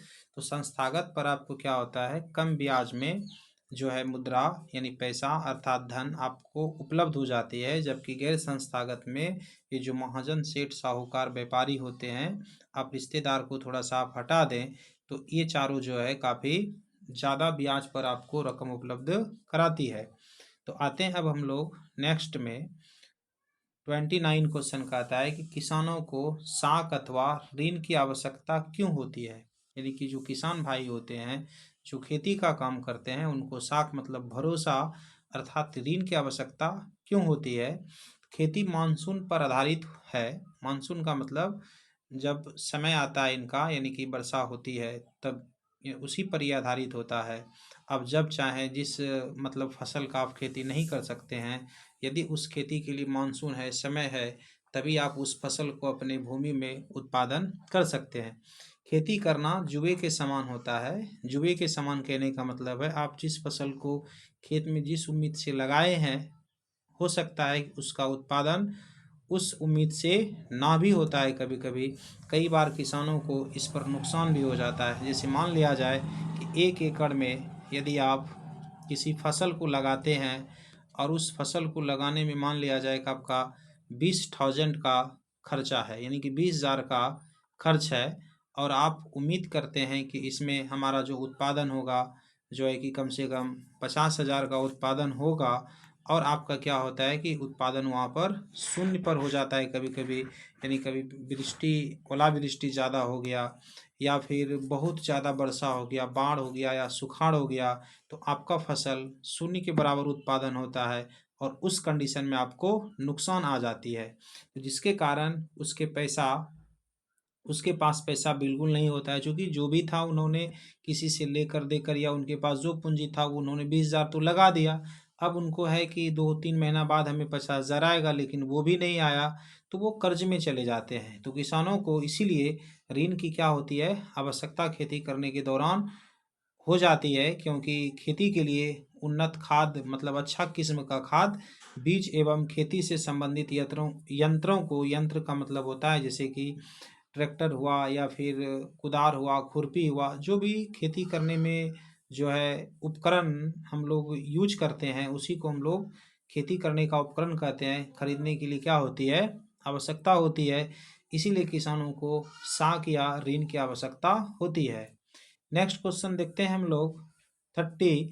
कहता है कि व्यावसायिक बैंक कितने प्रकार की जमा राशि को स्वीकार करती है। यानी जो कॉमर्शियल बैंक है वो जमा राशि यानी कि जो आप पैसा उनके यहाँ देने जाते हैं, रखने जाते हैं, वो 4 प्रकार से जमा राशि स्वीकार करती है। एक अस्थाई जमा, एक चालू जमा, एक संचयी जमा और एक आवर्ती जमा।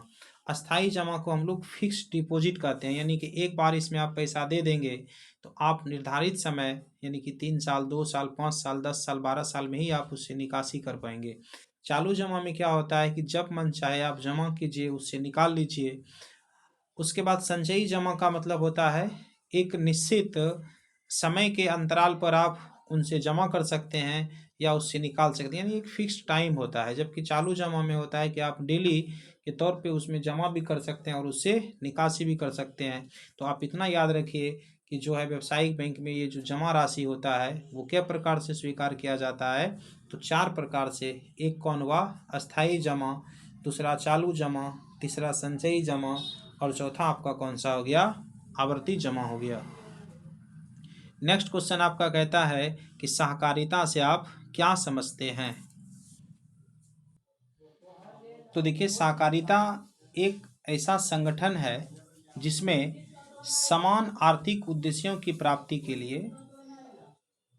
लोग स्वेच्छापूर्वक मिलजुल कर कार्य करते हैं। तो सहकारिता जो शब्द है सहकारिता जो शब्द है ये 2 शब्दों से मिलके बना है, एक स है और एक कार है। स का मतलब होता है साथ में और कार का मतलब यहाँ पर होता है काम यानी कार्य, यानी साथ मिलजुल करके जब काम किया जाता है तो उसी को हम लोग सहकारिता कहते हैं। यानी भी किसी भी काम को हम लोग कभी कभी क्या होता है कि अकेला नहीं कर पाते हैं और उस काम को कुछ लोग मिल करके जब कर लेते हैं तो इसी को हम लोग सहकारिता कहते हैं। तो सहकारिता शब्द का अर्थ हुआ मिलजुल करके कार्य को करना। तो सहकारिता वह संगठन है जिसके द्वारा 2 या 2 से अधिक व्यक्ति सुरक्षा पूर्वक मिलजुल कर समान स्तर पर आर्थिक हितों की वृद्धि करता है। सहकारिता जो मंत्री है अभी केंद्र में, वो है आपका अमित शाह। सहकारिता मंत्री कौन है? अमित शाह, जो कि गृह मंत्रालय का भी पद इसी को सौंपा गया है, अमित शाह को। ये तो अमित शाह एक तो गृह मंत्री हैं और दूसरा सहकारिता मंत्री भी अमित शाह हैं। तो आइए अब देखते हैं हम लोग। नेक्स्ट क्वेश्चन है कि स्वयं सहायता समूह क्या है? सेल्फ हेल्प ग्रुप, जिसको शॉर्ट में SHG कहते हैं। क्या कहते हैं? SHG।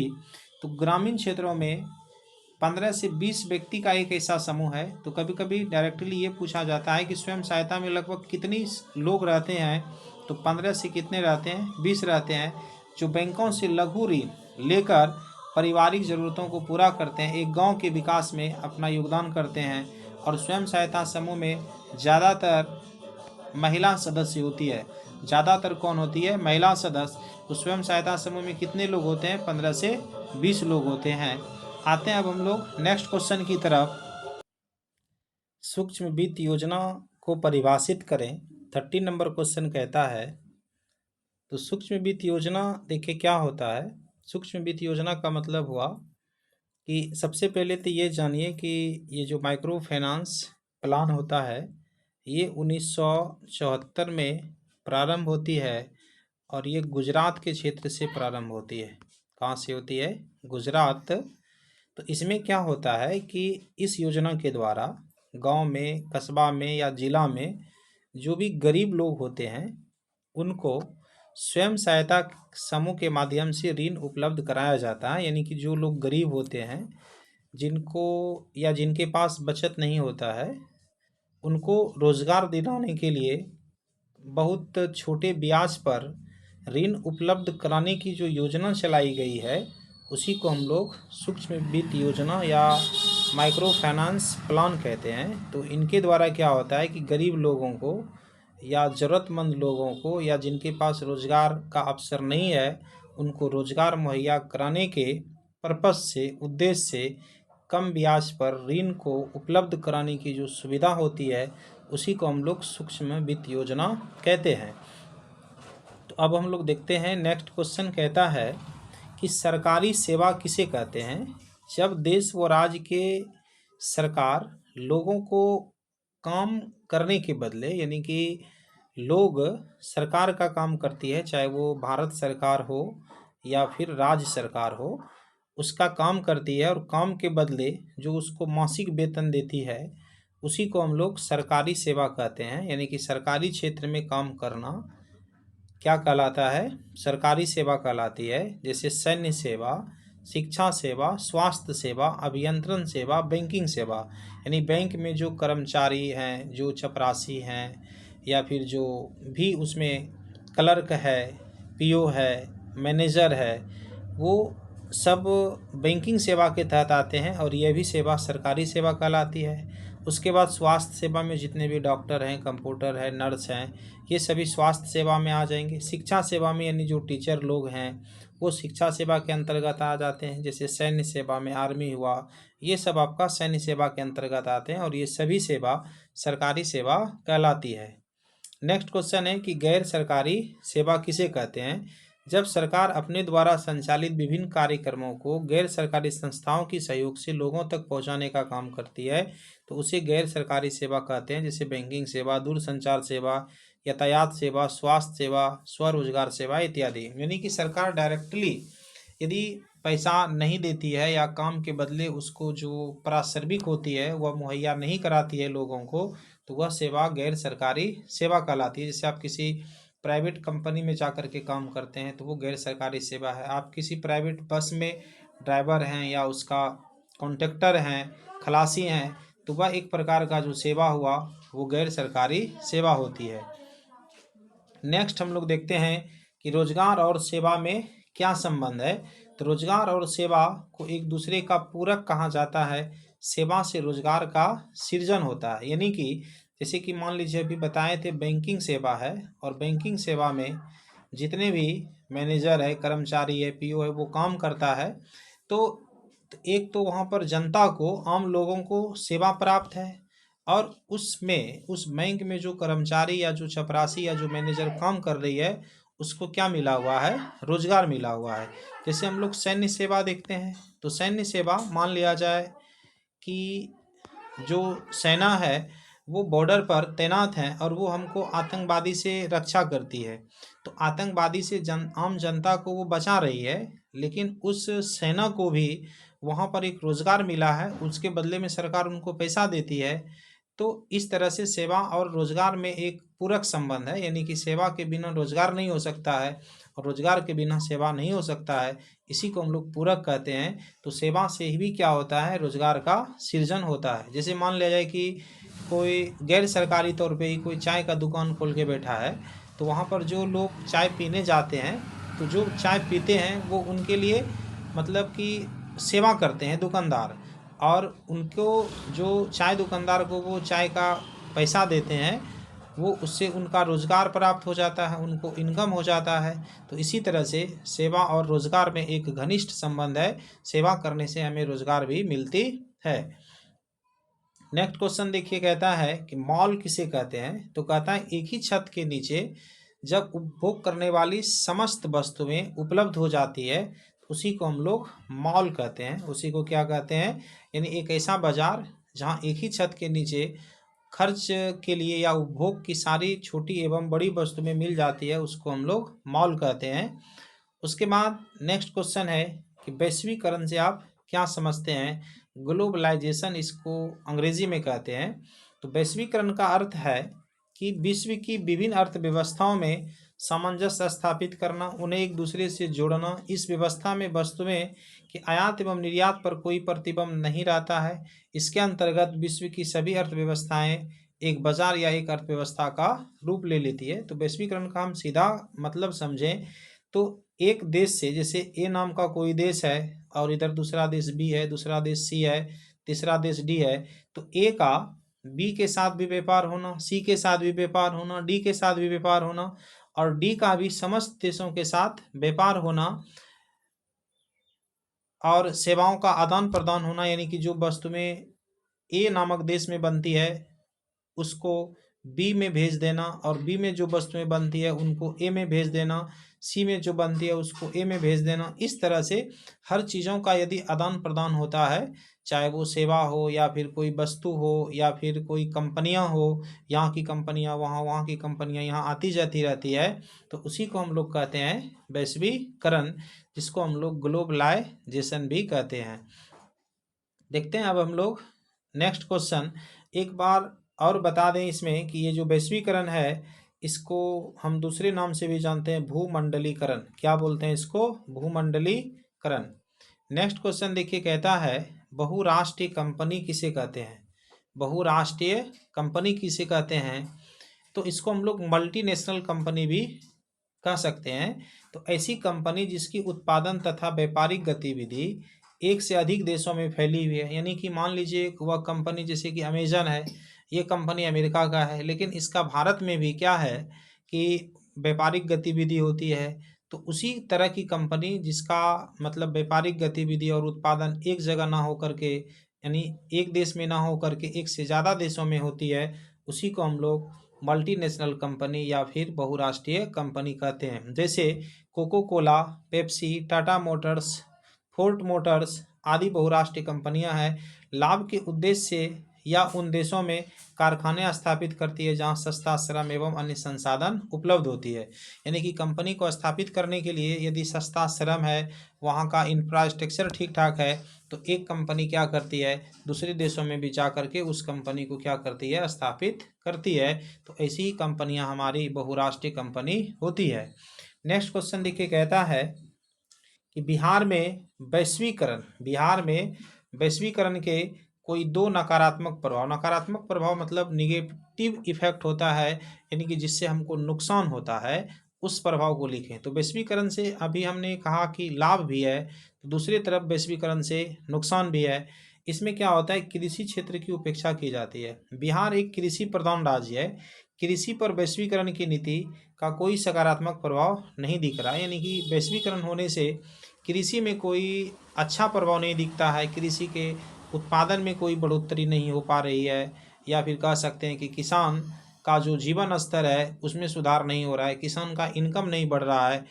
तो यहाँ पर हम लोग कृषि क्षेत्र का हम लोग देख रहे हैं कि वैश्वीकरण से नुकसान होता है।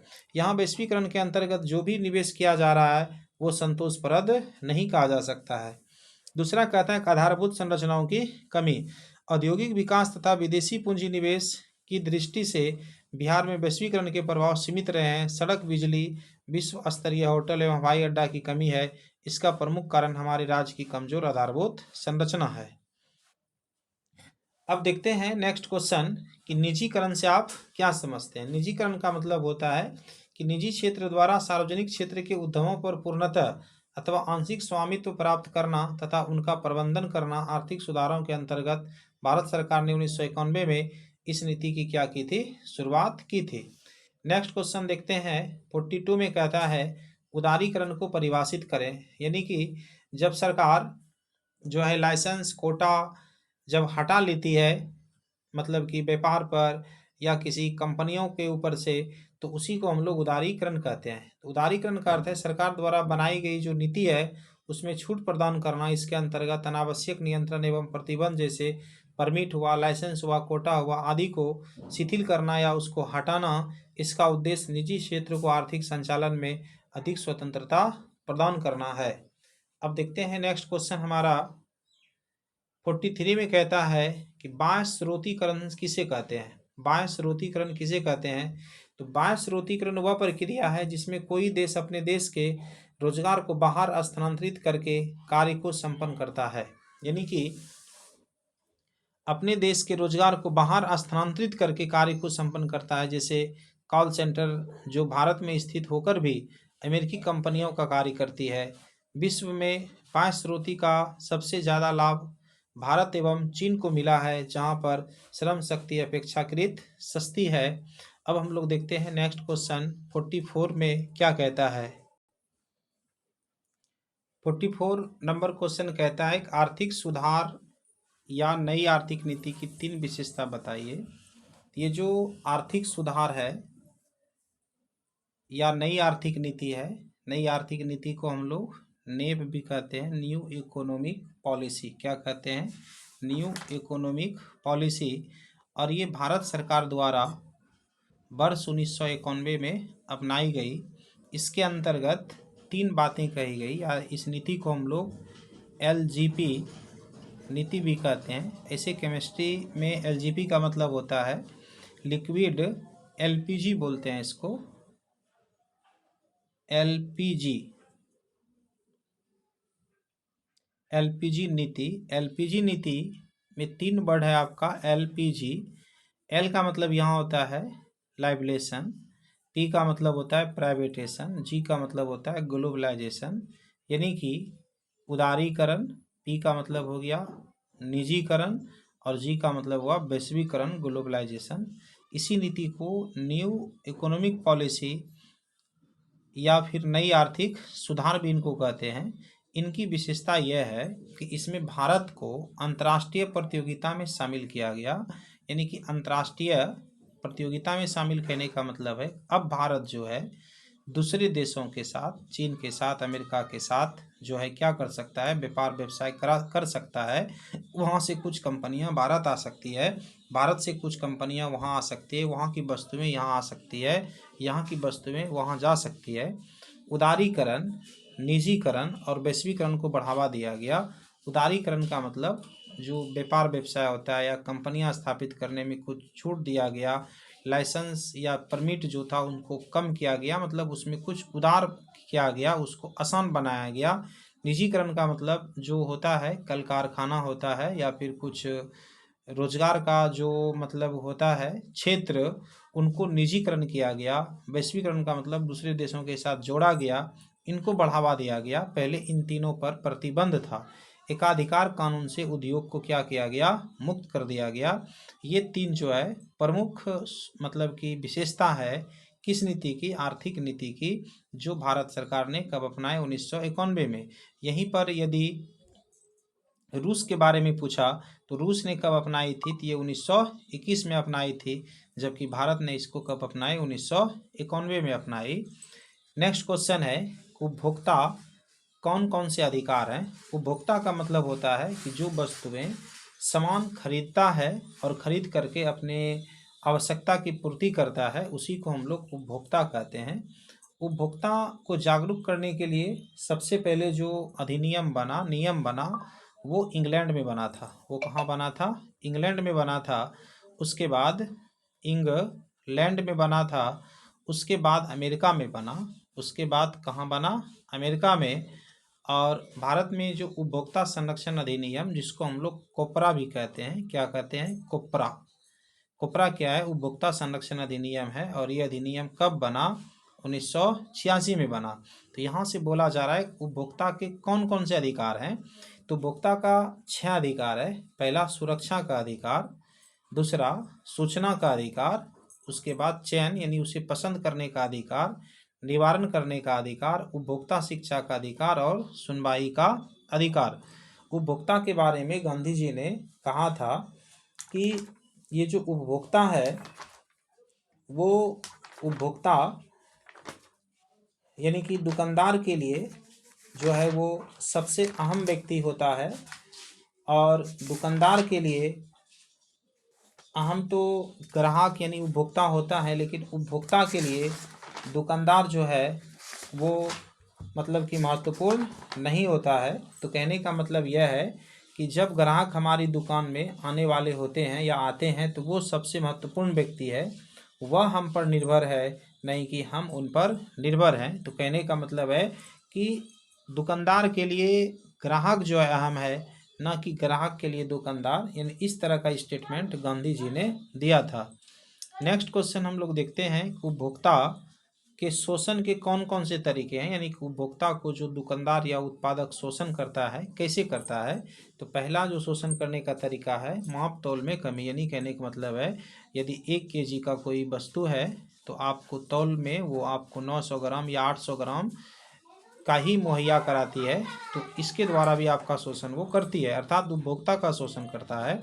उचित मूल्य से ज़्यादा कीमत लेना, यानी कि उसका जितना मूल्य होता है, उचित मूल्य जो उस पर मान लिया जाए प्रिंट होता है, कभी कभी उससे ज़्यादा लेता है, या फिर उस पर अंकित मूल्य ही लागत मूल्य से कई गुना क्या होता है, ज़्यादा अंकित कर देता है। तो इससे भी उपभोक्ता का क्या होता है? शोषण होता है। निम्न स्तर के वस्तुओं का विक्रय, यानी कि निम्न कोटि का, जिसका कि गुणवत्ता अच्छा नहीं है, उन वस्तुओं को भी बेचा जाता है मार्केट में, इससे भी उपभोक्ता का शोषण होता है।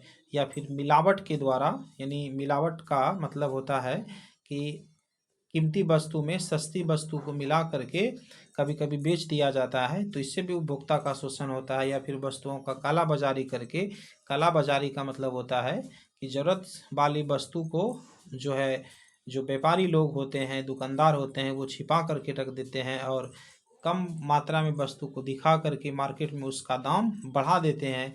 इसी को हम लोग कहते हैं काला बाजारी।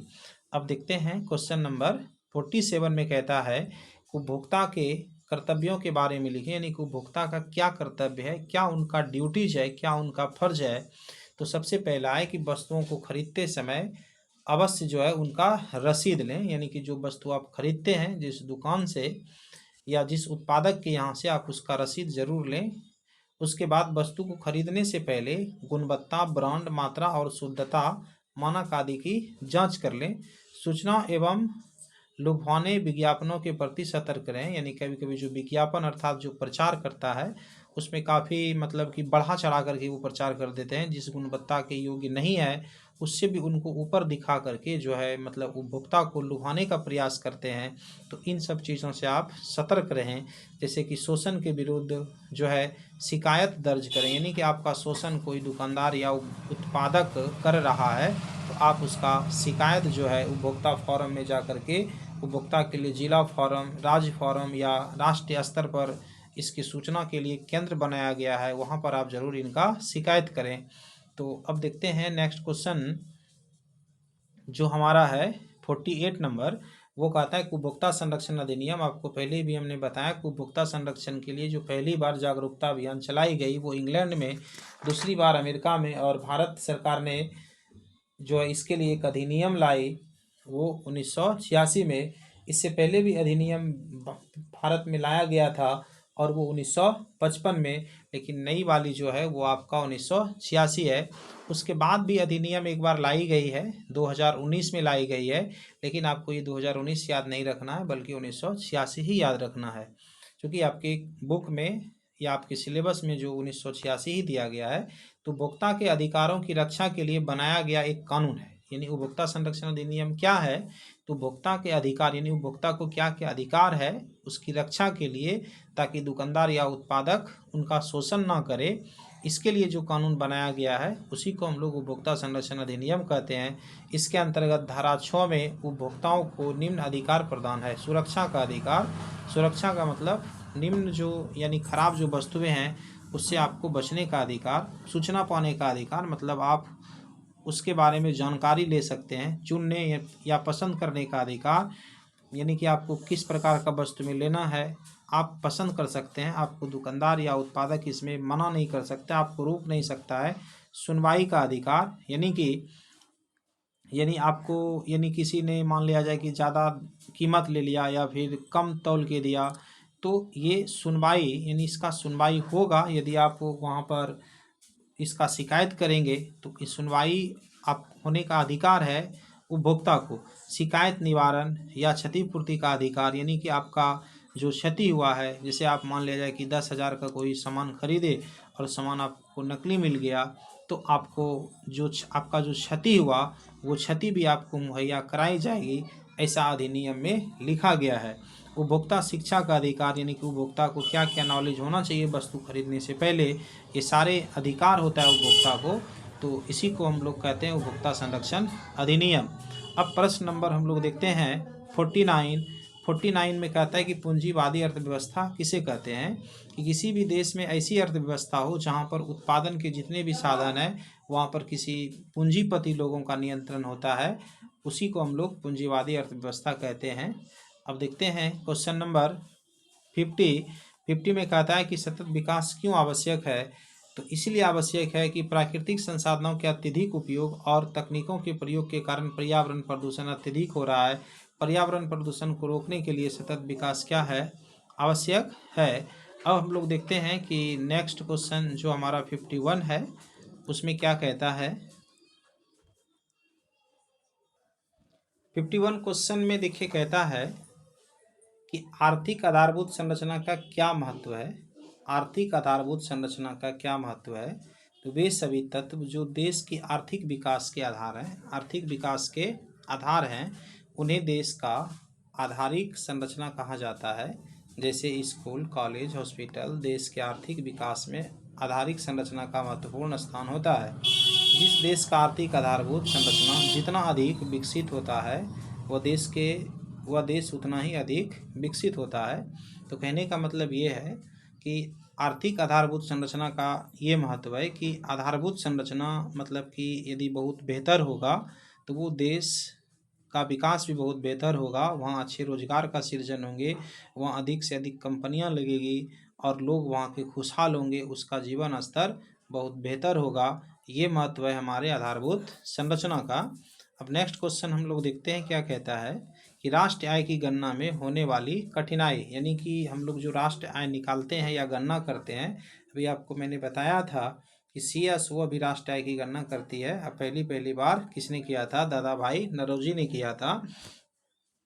तो इसका जो हम लोग गणना करते हैं इसमें कठिनाई क्या होती है? तो कठिनाई होती है आंकड़ों को क्या करने में, एकत्र करने में, यानी ये जो डाटा होता है उसको एकजुट करने में काफ़ी क्या होती है? कठिनाई होती है।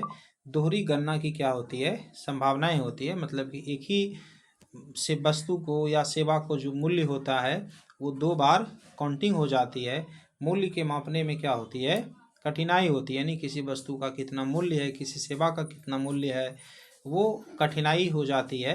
क्योंकि अलग अलग क्षेत्र में अलग अलग वस्तुओं का मूल्य अलग अलग होता है, सेवा का मूल्य अलग अलग होता है, कहीं मजदूरी कम होता है, कहीं पर मजदूरी ज़्यादा होता है। तो ये सारी कठिनाइयाँ हो जाती है राष्ट्रीय आय की गणना करने में। अब हम लोग देखते हैं 53 में कहता है कि चेक और बैंक ड्राफ्ट में अंतर स्पष्ट कीजिए। यानी चेक और बैंक ड्राफ्ट क्या है? तो चेक एक प्रकार का लिखित आदेश है जो बैंक में रुपया जमा करने वाले अपने बैंक को देता है। यानी कि जिसका पैसा जमा बैंक में होता है उसे ही चेक का मुहैया मतलब चेक मुहैया उनको कराया जाता है। उसमें लिखित रकम उसमें लिखित व्यक्ति को दे दी जाती है। यानी कि कोई दूसरा व्यक्ति को चेक यदि प्रदान करता है तो उस चेक में जितना मतलब रकम लिखा रहता है उस चेक को बैंक में जाने के बाद वो बैंक के जो कर्मी होते हैं वो आपको उतना पैसा दे देते हैं यदि बैंक में आपका उस चेक में लिखे हुए मुताबिक पैसा जमा रहता है। जबकि जो बैंक ड्राफ्ट होता है, बैंक ड्राफ्ट वह पत्र है जो एक बैंक अपने किसी शाखा या अन्य किसी बैंकों को आदेश देता है कि उसे पत्र में लिखी हुई रकम उसमें अंकित व्यक्ति को दे दी जाए। अब देखते हैं नेक्स्ट क्वेश्चन क्या है। नेक्स्ट क्वेश्चन हमारा कहता है कि व्यापारिक बैंक के एजेंसी संबंधी कार्य बताइए। यानी कि व्यापारिक बैंक के जो एजेंसी है उससे संबंधी क्या कार्य है उनको आप बताइए। तो सबसे पहले आप देखिए, जब क्वेश्चन को पढ़ते हैं तो क्वेश्चन को अच्छी तरह से समझें और क्वेश्चन को समझने के बाद जो है आपको उत्तर लिखना उनका आसान हो जाएगा, या फिर उस उत्तर में जो भी कंटेंट लिखा हुआ है उनको समझना आसान हो जाएगा। तो इसीलिए सबसे पहले प्रयास करें क्वेश्चन को बेहतर तरीक़ा से पढ़ें। एक बार में समझ में नहीं आता है तो आप उसको 2 बार 3 बार 4 बार भी पढ़ करके पहले क्वेश्चन की हर बात को, हर एक मैटर को अपने दिमाग में ज़रूर छाप लें। तो यहाँ पर देखिए क्वेश्चन कहता है कि व्यापारिक बैंक की जो एजेंसी हैं उसके संबंधित जो कार्य होता है आप उसको बताइए। तो उसके एजेंसी का जो कार्य है उसमें कहता है कि चेक, बिल व ड्राफ्ट का संकलन करना, ब्याज तथा लाभांश का संकलन तथा वितरण करना, ब्याज, ऋण की किस्त, बीमे की किस्त का भुगतान करना, प्रतिभूतियों का क्रय विक्रय करना, ड्राफ्ट तथा डाक द्वारा कोष का हस्तांतरण आदि। नेक्स्ट क्वेश्चन देखिए आपका 55 है कि कोर बैंकिंग प्रणाली से आपका क्या अभिप्राय है। तो एक संकेत से एक व्यक्ति दूर उपस्थित दूसरे व्यक्ति को उसी बैंक के माध्यम से पैसा का हस्तांतरण करना कोर बैंकिंग प्रणाली कहलाता है। मान लिया जाए कि यहाँ पर आपका जैसे कि पंजाब नेशनल बैंक है, पीएनबी है, ये मान लीजिए आपका मुंगेर में है। कहाँ पर है? मुंगेर में। और कोई व्यक्ति जो है दूसरे में, मान लिया जाए कि दूसरे डिस्ट्रिक्ट में या दूसरे शहर में कह सकते हैं, कोलकाता में है। दूसरा व्यक्ति कहाँ है? कोलकाता में है। तो कोर बैंकिंग प्रणाली में क्या होता है कि एक संकेत से एक व्यक्ति इस उपस्थित दूसरे व्यक्ति को उसी बैंक के माध्यम से पैसा का हस्तांतरण कर सकता है। यानी कि यहाँ पर यदि पैसा है तो यहाँ से पैसा ट्रांसफ़र इस कोलकाता के पीएनबी बैंकों में यदि कर दिया जाता है और ऐसा हो जाता है ऐसा, तो उसी प्रणाली को हम लोग कहते हैं कोर बैंकिंग प्रणाली कहते हैं। तो यानी कोर बैंकिंग प्रणाली में क्या होता है, एक बैंक के माध्यम से उसी शाखा का जो दूसरा बैंक होता है वहाँ पर पैसा हस्तांतरण करने की जो सिस्टम है उसी को हम लोग कोर बैंकिंग प्रणाली कहते हैं। नेक्स्ट क्वेश्चन देखिए, यहाँ पर एक संक्षिप्त रूप को पूरा करें। तो मैंने पहले भी आपको बताया था, जीडीपी का मतलब ग्रॉस डोमेस्टिक प्रोडक्ट होता है, पीसीआई पर कैपिटा इनकम जिसको प्रति व्यक्ति आय कहते हैं, एनएसएसओ का मतलब नेशनल सैंपल सर्वे ऑर्गेनाइजेशन है, सीएसओ का सेंट्रल स्टैटिस्टिकल ऑर्गेनाइजेशन, इसको मैंने पहले भी बताया था, केंद्र सांख्यिकी संगठन है, जीएनपी का ग्रॉस नेशनल प्रोडक्ट, उसके बाद एनएनपी का नेट नेशनल प्रोडक्ट जिसको हम लोग शुद्ध राष्ट्रीय आय कहते हैं, एनआई नेशनल इनकम जिसको राष्ट्रीय आय कहते हैं, EDI economic development of India इसका फुल फॉर्म हुआ। अब क्वेश्चन नंबर हम लोग आते हैं 56 में। इसमें कहता है देखिए मुद्रा के कार्य को लिखें। तो मुद्रा के क्या क्या कार्य हैं उसको बताना है। तो मुद्रा का कार्य मोटा मोटी आपको जैसे मैंने बता दिया था कि वस्तु का मतलब इसमें लेन देन होता है, मूल्य के रूप में हम इसको जमा कर सकते हैं, यानी कि उसके बाद दूसरा कह सकते हैं कि हम धन को भंडारित के रूप में भी कर सकते हैं। आप जो है जैसे कि मतलब कि धन जो होता है उसको स्थानांतरण कर सकते हैं, मतलब एक जगह से दूसरी जगह कर सकते हैं। ये सब मुद्रा के कार्य है। तो आइए अब हम लोग देखते हैं इस स्लाइड में क्या क्या लिखा है। तो मुद्रा के कार्य, मुद्रा का सबसे महत्वपूर्ण कार्य यह है कि लेन देन में काफ़ी सुविधा होती है। मुद्रा का इस्तेमाल लेन देन के संदर्भ में आसानी से किया जा सकता है। बिना मुद्रा के किसी भी प्रकार के लेन देन को संभव नहीं बनाया जा सकता है। यदि हम किसी वस्तु के बदले वस्तु का विनिमय नहीं चाहते हैं तो यहाँ पर मुद्रा के माध्यम से ही हम व्यापारिक गतिविधि को संपन्न कर सकते हैं। उसके बाद वस्तु विनिमय प्रणाली के अंतर्गत एक वस्तु का किसी अन्य वस्तु से स्तंभीय स्थानांतरण किया जा सकता है जब दोनों दलों की तरफ से किए जाने वाले लेन देन का मूल्य बराबर है और उनकी मांग समान हो तो मुद्रा इन्हीं समस्याओं के समाप्त करता है और दोनों तरफ के विनिमय को संभव बनाना इसका कार्य। इसके द्वारा दोनों दलों को किसी भी प्रकार की समस्या से न केवल निजात मिलेगी बल्कि वस्तुओं और सेवाओं के लेन देन में भी काफ़ी आसानी हो जाएगी। तो आप मुद्रा के कार्य जो हमने पहले आपको बताया पॉइंट में, आप पॉइंट में भी लिख सकते हैं। उसके बाद 57 नंबर क्वेश्चन है कि बिहार के आर्थिक पिछड़ेपन के क्या कारण है, यानी कि बिहार जो पिछड़ा राज्य माना जाता है इनके क्या कारण है और इसको दूर करने के लिए कौन कौन से उपाय हैं इनको आप बताइए। तो बिहार के पिछड़े का कारण जो है प्रमुख है तेज़ी से बढ़ती हुई जनसंख्या। तो बिहार की जनसंख्या काफ़ी तेज़ी से बढ़ रहा है। बिहार में अभी देखें तो जो जनसंख्या घनत्व है, डेंसिटी है, वो ओवरऑल पूरे देश से ज़्यादा है और देश से ज़्यादा होने के साथ साथ किसी भी राज्य में इतना जनसंख्या घनत्व नहीं है। इसके कारण भी बिहार एक पिछड़ा राज्य माना जाता है। दूसरा, आधारित संरचना का अभाव, जिसे यहाँ पर स्कूल, कॉलेज, सड़क, बिजली, स्वास्थ्य ये सब की सेवाएं बहुत ज़्यादा उपलब्ध नहीं है। इस कारण से भी हमारा बिहार पिछड़ा राज्य है। कृषि पर निर्भरता, यहाँ लगभग 80% लोग ऐसे हैं जो कृषि पर आश्रित होकर के अपनी जीविका चलाते हैं और कृषि भी यहाँ पर मतलब उन्नत नहीं होती है, इसलिए कि कृषि में यहाँ पर उन्नत बीज या उन्नत किस्म का जो खाद होता है या फिर शिक्षा जो होना चाहिए किसान के अंतर्गत, यानी खेती करने का जो तकनीक होना चाहिए, तरीका होना चाहिए, वो ज्ञान नहीं है। बिहार के किसान ज़्यादातर रूढ़िवादिता हैं, यानी कि भाग्य पर भरोसा करते हैं, मेहनत पर भरोसा नहीं करते हैं, इसलिए भी हमारा बिहार जो है पिछड़ापन है। उसके बाद बाढ़ तथा सुखाड़ की समस्या, हम लोग देखते हैं कि उत्तरी बिहार में सालों साल जो है कि बाढ़ आती है, जिसके कारण वहाँ बहुत बड़े पैमाने पर जो है फसल की बर्बादी हो जाती है, जिसके कारण भी हमारा राज्य पिछड़ा माना जाता है। गरीबी, बिहार एक ऐसा राज्य है जहाँ गरीबी का भार काफ़ी अधिक है। राज्य में प्रति व्यक्ति आय राष्ट्रीय आय के औसत के आधे से भी कम है। इसके चलते भी हमारा बिहार क्या है, गरीब है। अब इसका बताता है मतलब कि पिछड़ेपन को दूर करने का क्या उपाय है, आते हैं अब उसके बारे में।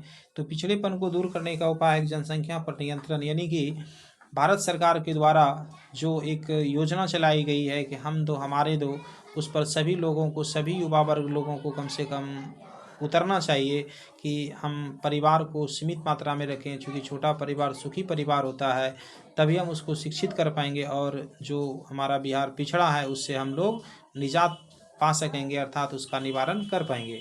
कृषि का तेज़ी से विकास करना चाहिए, यानी कि बिहार में कृषि जीवन का आधार है, अतः कृषि में नए यंत्रों का प्रयोग किया जाए, उत्तम खाद, उत्तम बीज का प्रयोग किया जाए ताकि उपज में वृद्धि अधिक हो। बाढ़ पर नियंत्रण, यानी कि जो कोसी को बिहार का शोक नदी कहा जाता है, उस कोसी में जो बाढ़ आता है सालों साल, उस बाढ़ को नियंत्रण करना चाहिए बिहार सरकार को और भारत सरकार दोनों को मिल करके, तब जो है हमारे बिहार का पिछड़ापन दूर होगा।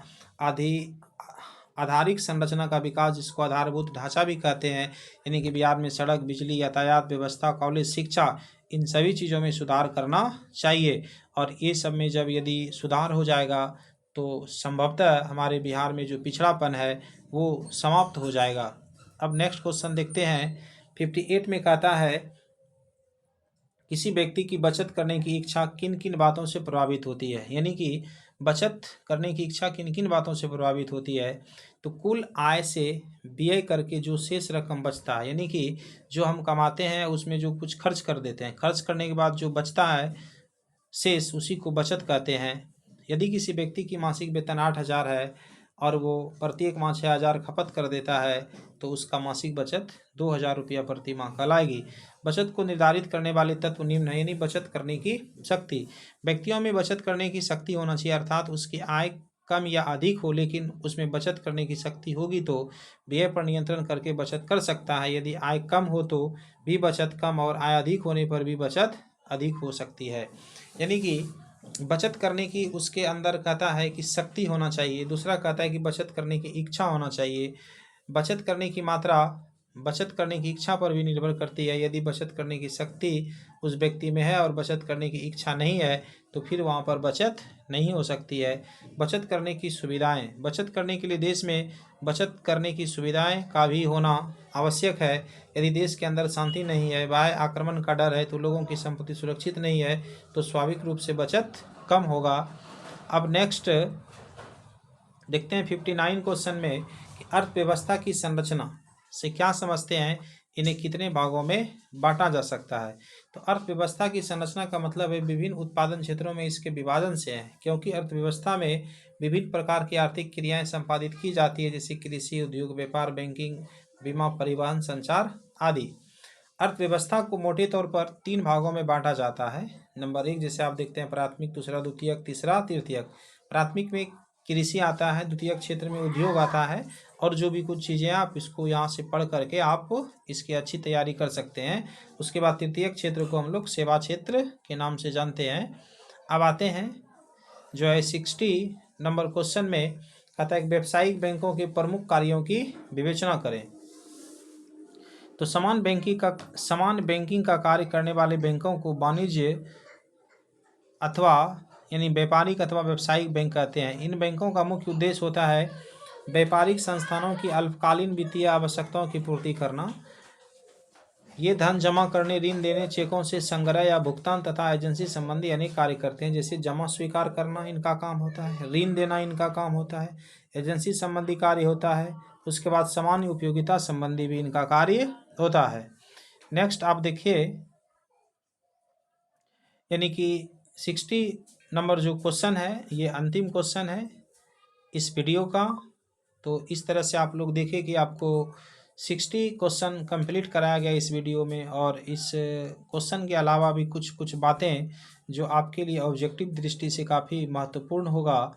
तो इस तरह से आपका ये जो लगभग 1.5 घंटा का वीडियो है, आप इसे एक या दो बार देख लेते हैं, यानी कि 2 बार देख लेते हैं, तो लगभग इसमें जितने भी बातें लिखी गई है आप इसके आधार पर एग्ज़ाम में एक अच्छा उत्तर लिख सकते हैं और आप एक अच्छा मार्क्स भी प्राप्त कर सकते हैं। तो कुछ कुछ प्रश्नों में हम ज़्यादा डीलिंग नहीं किए, क्योंकि समय बहुत ज़्यादा लगता और वीडियो काफ़ी लंबा होता और आपके पास अभी समय का अभाव है। तो आपको जहाँ पर हम ज़्यादा डीलिंग नहीं किए हैं, तो आप ये कीजिएगा कि जो बातें लिखी गई है कहीं कहीं पर उस बातों को मैंने पढ़ा भी नहीं पूरा, और आपको ऐसे थोड़ा बहुत नॉर्मली रूप में मैंने समझा दिया। तो उन शब्दों को जो मैंने नॉर्मली रूप से ही समझाया, आप उसी शब्द को एक की पॉइंट बना करके एक अच्छा उत्तर लिख करके आप जो है अधिक अंक प्राप्त कर सकते हैं। तो इस बातों को जो मैंने आपको सजेस्ट किया, आप इनको ध्यान में रख करके आप एग्ज़ाम हॉल में प्रश्न को पढ़िएगा और उसका उत्तर लिखने का प्रयास कीजिएगा, तो आपका ज़रूर जो है औरों के उत्तर से बेहतर होगा। धन्यवाद, मिलते हैं पुनः नेक्स्ट वीडियो में।